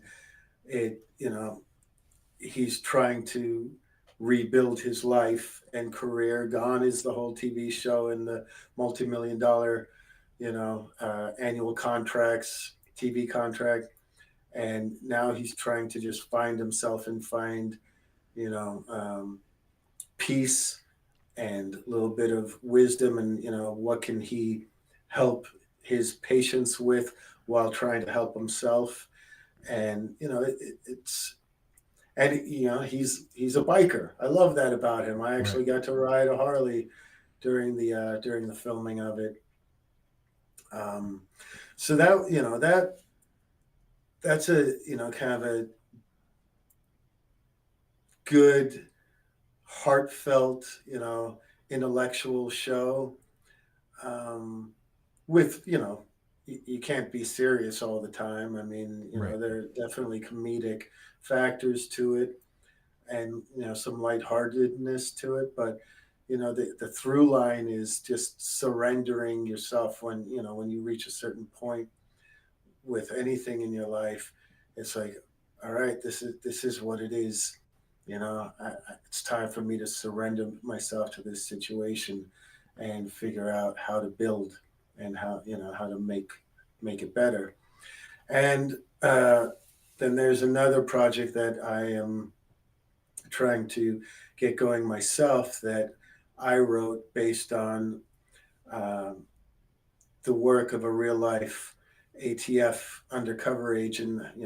After 25 years under his belt working as an undercover ATF agent, my friend, he's retired, and now, and he and his father, who passed away after having written the book, um, they wrote a book about my friend Scott's life and work in the ATF. And a network executive one day, said to me in a meeting when I was pitching an unscripted ATF project, said, "Well, someone should really write a scripted version of this." And I took it to heart, and I used the book as the source material, which people seem to love these days, making prod movies or TV shows based on books. So I Right. have that going for me. Um, but it's called ATF, and it is a very gritty show. It, it if you saw or remember The Shield, I mean with Michael Chiklis, that's probably the best cop show that's ever been made, and the most gritty, most real, and at times tough to watch. Brilliant show. And I want to you know be that kind of gritty and real vibe, as opposed to you know certain three-letter shows that are a lot of glossy, perfect hair and lipstick kind of shows. Right. um, and this is the only script that's ever been approved and accepted, by real life ATF agents, because Oh wow. something that I had to create as a character flaw, um, was something that really struck home for a lot of the ATF agents, that they could relate to, the fear that they face. Because listen, when you're working undercover as an ATF agent, you're infiltrating biker gangs, you're infiltrating drug cartels. If you get found out, they're not just killing you, they're killing your family, they're killing your friends, they're killing a lot of people that you even just said hi to as a message to every other ATF agent, you know, don't try what he tried, because it's not just you that's going to die, it's anyone that you've ever cared about. So Wow. they live with and you know the a certain level of fear, you know, that you just can't imagine. So what I had to find was a way to, for the title character to navigate those waters of trying to do his job and still handle his real life, and um, be able to be effective at both. So um, that is really, you know, my dream right now, and I'm probably going to see if I can crowd fund that project, Kickstarter, to raise enough to um, shoot the proof of concept, to you know, to introduce some character relationships, um, so that, you know, a network or a streamer more, you know, I'm much more attracted to like FX Network or Amazon or Netflix Right. than I am, you know, one of the major networks, because they tend to cancel shows very quickly if they're not an overnight sensation. Um, but if they said, "Hey, let's do 13 episodes," I'd be in. You know what There I you go. mean? Right. But so, you know, I'm probably going to try to crowdfund that, because I have some really good talent attached to it already.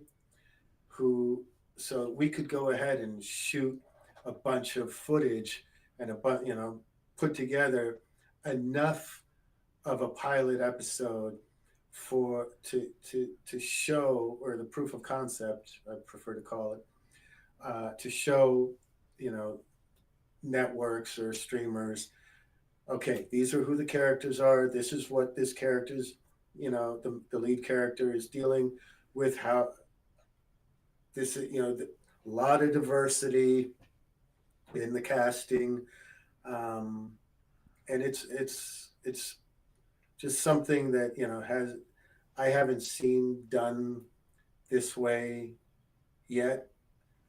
So um, we'll see. We'll see. I'm very, very hopeful about that. But, you know, again, back to, you know, real world concerns and everything. Uh, my through line focus is to get my AHIP certification, so that I can, you know, help and be more involved with my wife in her Medicare uh, business, because if I can make her life, her work life easier, then and more productive, you know, then I'm not just helping, uh, you know, the people out there, the public. I'm helping the woman I love, Right. and happier wife, happier life. It's another advice. Yeah, definitely. Matt, let's two more final questions. But first, Pete says, Matt, I'm your number one fan in Marietta, and I want people to know that you're not just a good actor, you're a good human being. Thank you, Pete. I So, appreciate you a lot, yeah, sorry, I more didn't than you interrupt you. imagine. Yes, sir. I'll do one question for me, and I'll do one question from the chat. So chat, go ahead and drop some more questions. So my last question to you would be, how did it feel wrapping up the final time on Cobra Kai. Well, hold on. Oh, sorry, go ahead. Pete sounds like a really amazing guy. I'd Yeah. love to know more about Pete. Pete, if you're still here, Matt is asking for you. Pete sounds like just an awesome guy. See if we're No, hasn't popped up yet. I'm trying to see if he's responding. well, for someone to say something that nice about me, um, I'm I have no doubt that he is a wonderful human being. Definitely. Do you know Pete or no? Does the name sound familiar? Yes, Okay, the okay, name sounds really okay. familiar. That I was like, I was kind of thinking that too. I was like, okay, let's see. Yeah, yeah. Okay, there he is. And Stop it, Matt. This is about you, not about me. yeah, and you know what? He legitimately is one of the best human beings that I've had the blessing to come to know in my life. So I was going to leave it alone, but I figured, you know what? No, let's do it. Let's hear about Pete. I just wanted to, uh, you know, acknowledge that, how wonderful a person he is, and I don't want to get too specific Sure. with the way he has made my life better, but he has, and he knows he has, and that's again, I live a life of gratitude for what I do have, and uh, what I do have is some pretty special people, and he's a pretty special person. He's a good guy. It's always great when you have close friends and a really good circle and a really good support system. Yeah, yeah, pretty amazing few cars he has too. He's a car aficionado, and you know, God bless him. All right, Pete. If you're still there, some high praise coming. Very very high praise. So it sounds like I have to agree with Matt. It does sound like you're really really awesome human being. So, um, to So what'd you say about Cobra Kai? yeah, sorry, I was gonna ask. What did it feel like wrapping up that final day for a show you'd been on for about 7 years? Um, okay, it was one of the most humbling and um, honoring moments of my career, because they didn't have to have me in the final episode. The show didn't necessarily, I mean, in my opinion, I mean, because I can separate, my emotions from, practicality. They didn't necessarily need me. They could have made that final episode without me, and the show would ride off into the sunset just as brightly and brilliantly as it has. Right. Um, the fact that they went to the trouble of bringing me out of the pawn shop, and the guy that owns the mini market next to the Nestor. pawn shop, Mm-hmm. Nestor, um, the fact that they brought me out of the pawn shop, rented this big venue, this, this cool, really nice bar, restaurant, hired all these extras, background actors, um,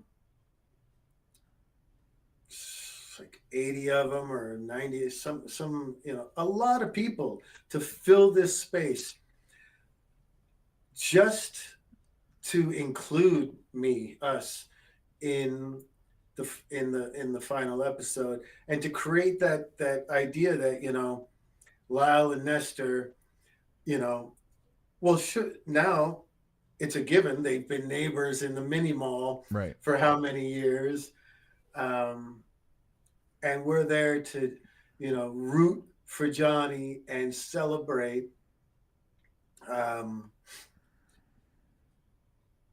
the fact that they went that far just to include, I said to I said to them, I was like, I know you didn't have to do this.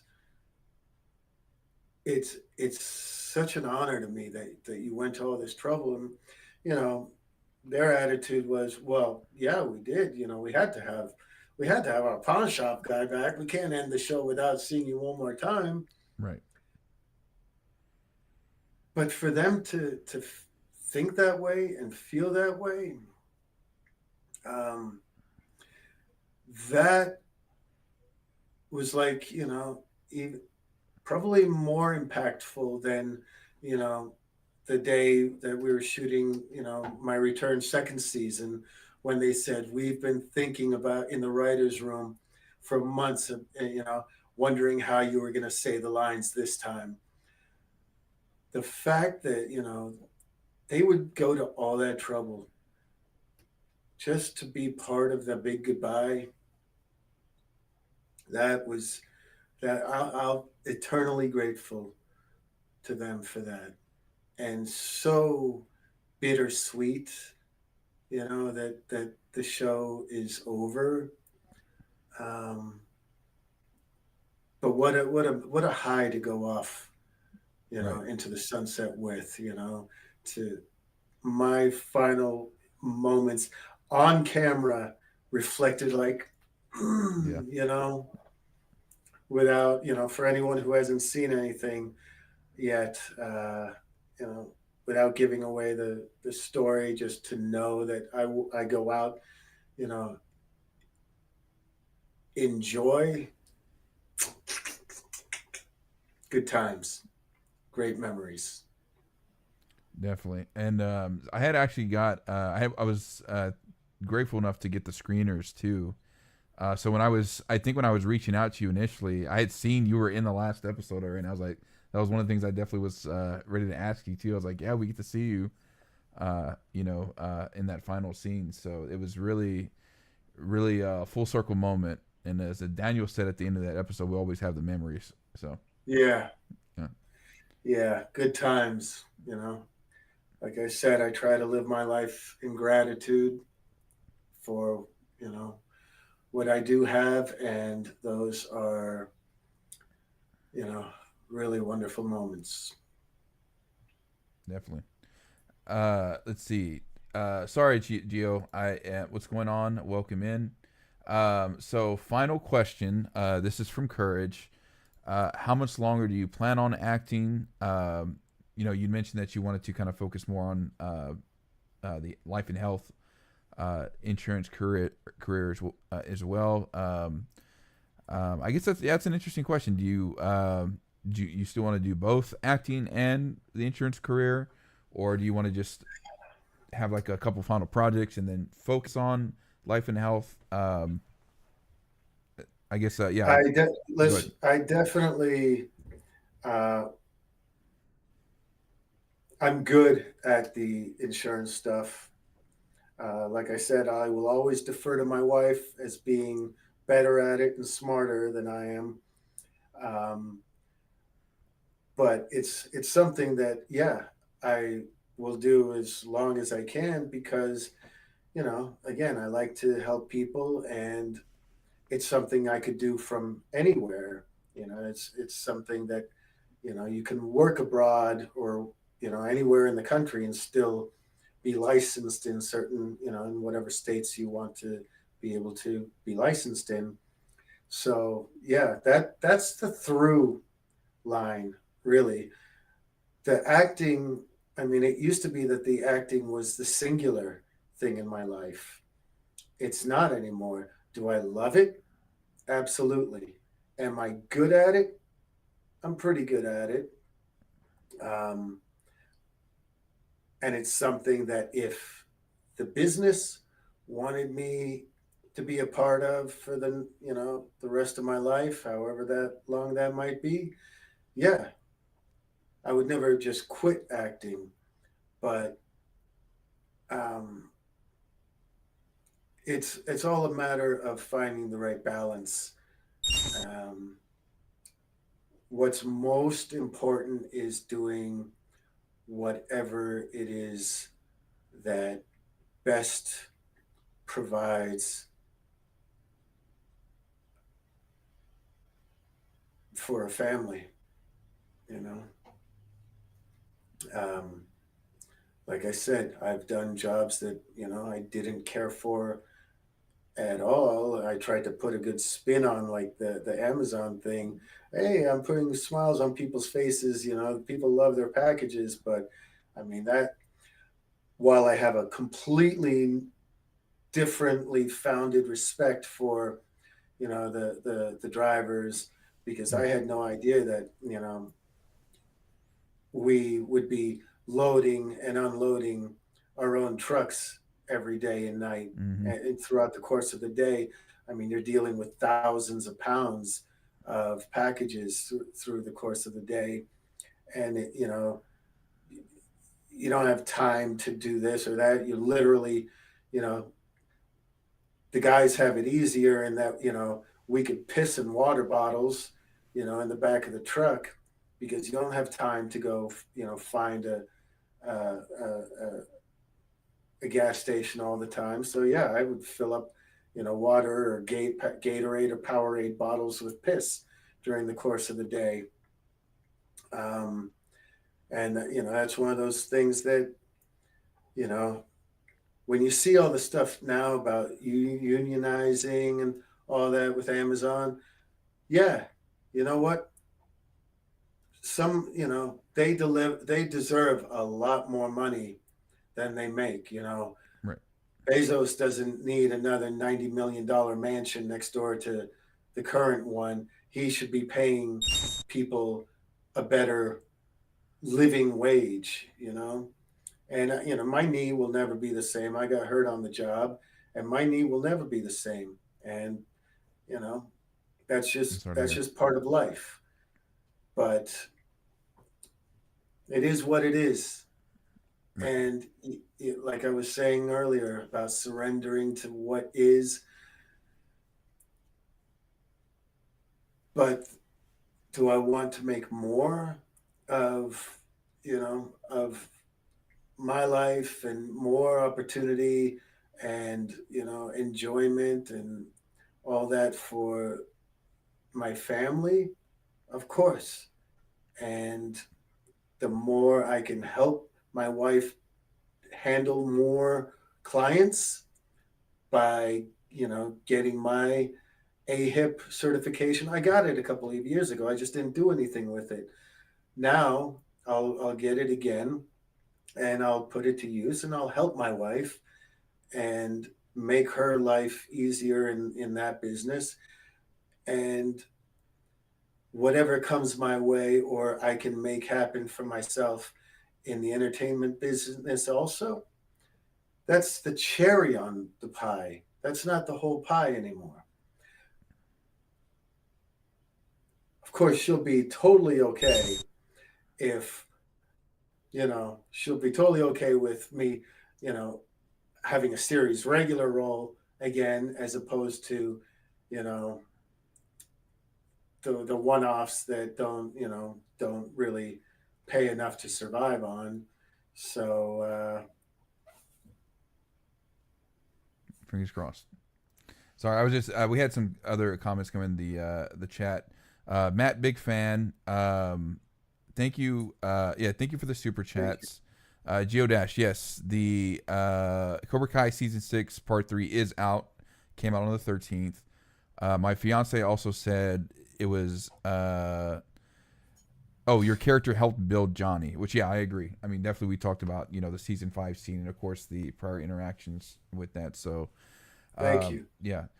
Matt, thank you so much for taking time out of your day to spend it with me. I hope the interview was worth taking time out of your day, and hope I did well. I had a lot of fun. I think the chat had a lot of fun. I'm glad to hear that you had fun too, and it means a lot. This has been good. This has been good, and that's very cool that your wife or your fiance, we'll see going forward. Very cool that she made that observation, because it was always really cool the way they used me. I always said, hey. If someone said, well, you're in one episode per season, big deal. I said, hey, I'm grateful for that. But what's really cool is that every time they used me, it was always setting in motion the next steps for Johnny, or moving forward a plot line. And, they're smart writers.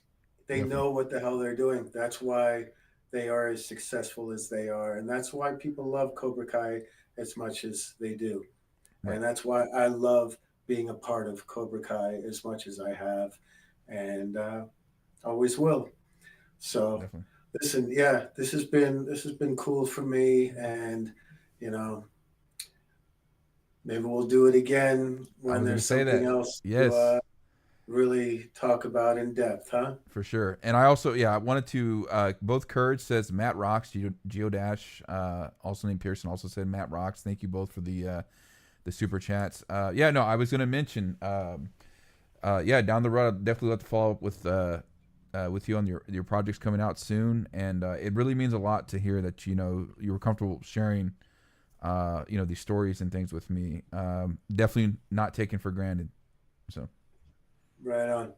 Well, thanks to whoever's still out there, and I appreciate you, and thank you. Yes, for sure. Matt, have a great night, okay? You too. All right. Thanks. All right, guys, I just probably revealed some upcoming interviews that I did not mean to do. But give me a second. Now you guys might have seen some some sneak peek interviews. Hey, let's just announce them, right? Let me go to just chatting real quick. Let me see. I know. I forgot. Hey, this is why we do this, right? And my camera's also messed up too. So as you guys might have briefly seen, I am having Daniel J. Kim, who plays Yoon. He's coming up next. Man, I can't even figure out how to crop this thing, dude. Sorry, I'm just laughing at like my blunders here.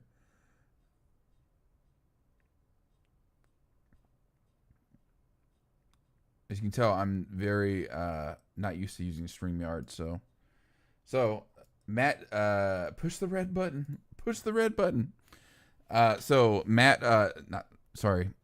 Matt was a great interview.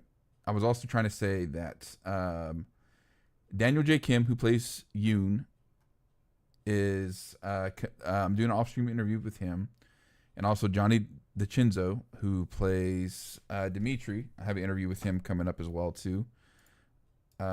Great stream. Thank you guys. I was nervous about these interviews, and I was like, hope like they were interesting and professional. I think Matt, really, really fun conversation, honestly. I was not expecting that amount of detail, which I think made it that much better. And the fact that he said he was comfortable sharing these stories with me was really awesome. So I hope you guys got your I was gonna say money's worth because of the ads, but yeah, thank you guys for the super chats and everything. Great stream. I thought about doing a stream tomorrow too with the Cobra Kai discussion. So thank you, Degenerate. Congrats on whatnot. Henry, big shout out to Henry for I don't have the chat pop up on here. So that was another thing I forgot to think. I wasn't planning on using the screen, but then I forgot to get out of the studio. Henry, thanks again for all the help, man. I appreciate it. Degenerate, thank you as well. Good job, my guy Chad. Thanks. So yeah, I'll keep you guys posted. I was gonna try to use tomorrow to kind of catch up, but I also really kind of thought about really doing a season 6 part 3 live stream and then having just kind of people come up as far as things like that. So yeah, we'll kind of see where it goes from there. You guys stay beautiful, stay awesome. We'll catch you around next time, all right?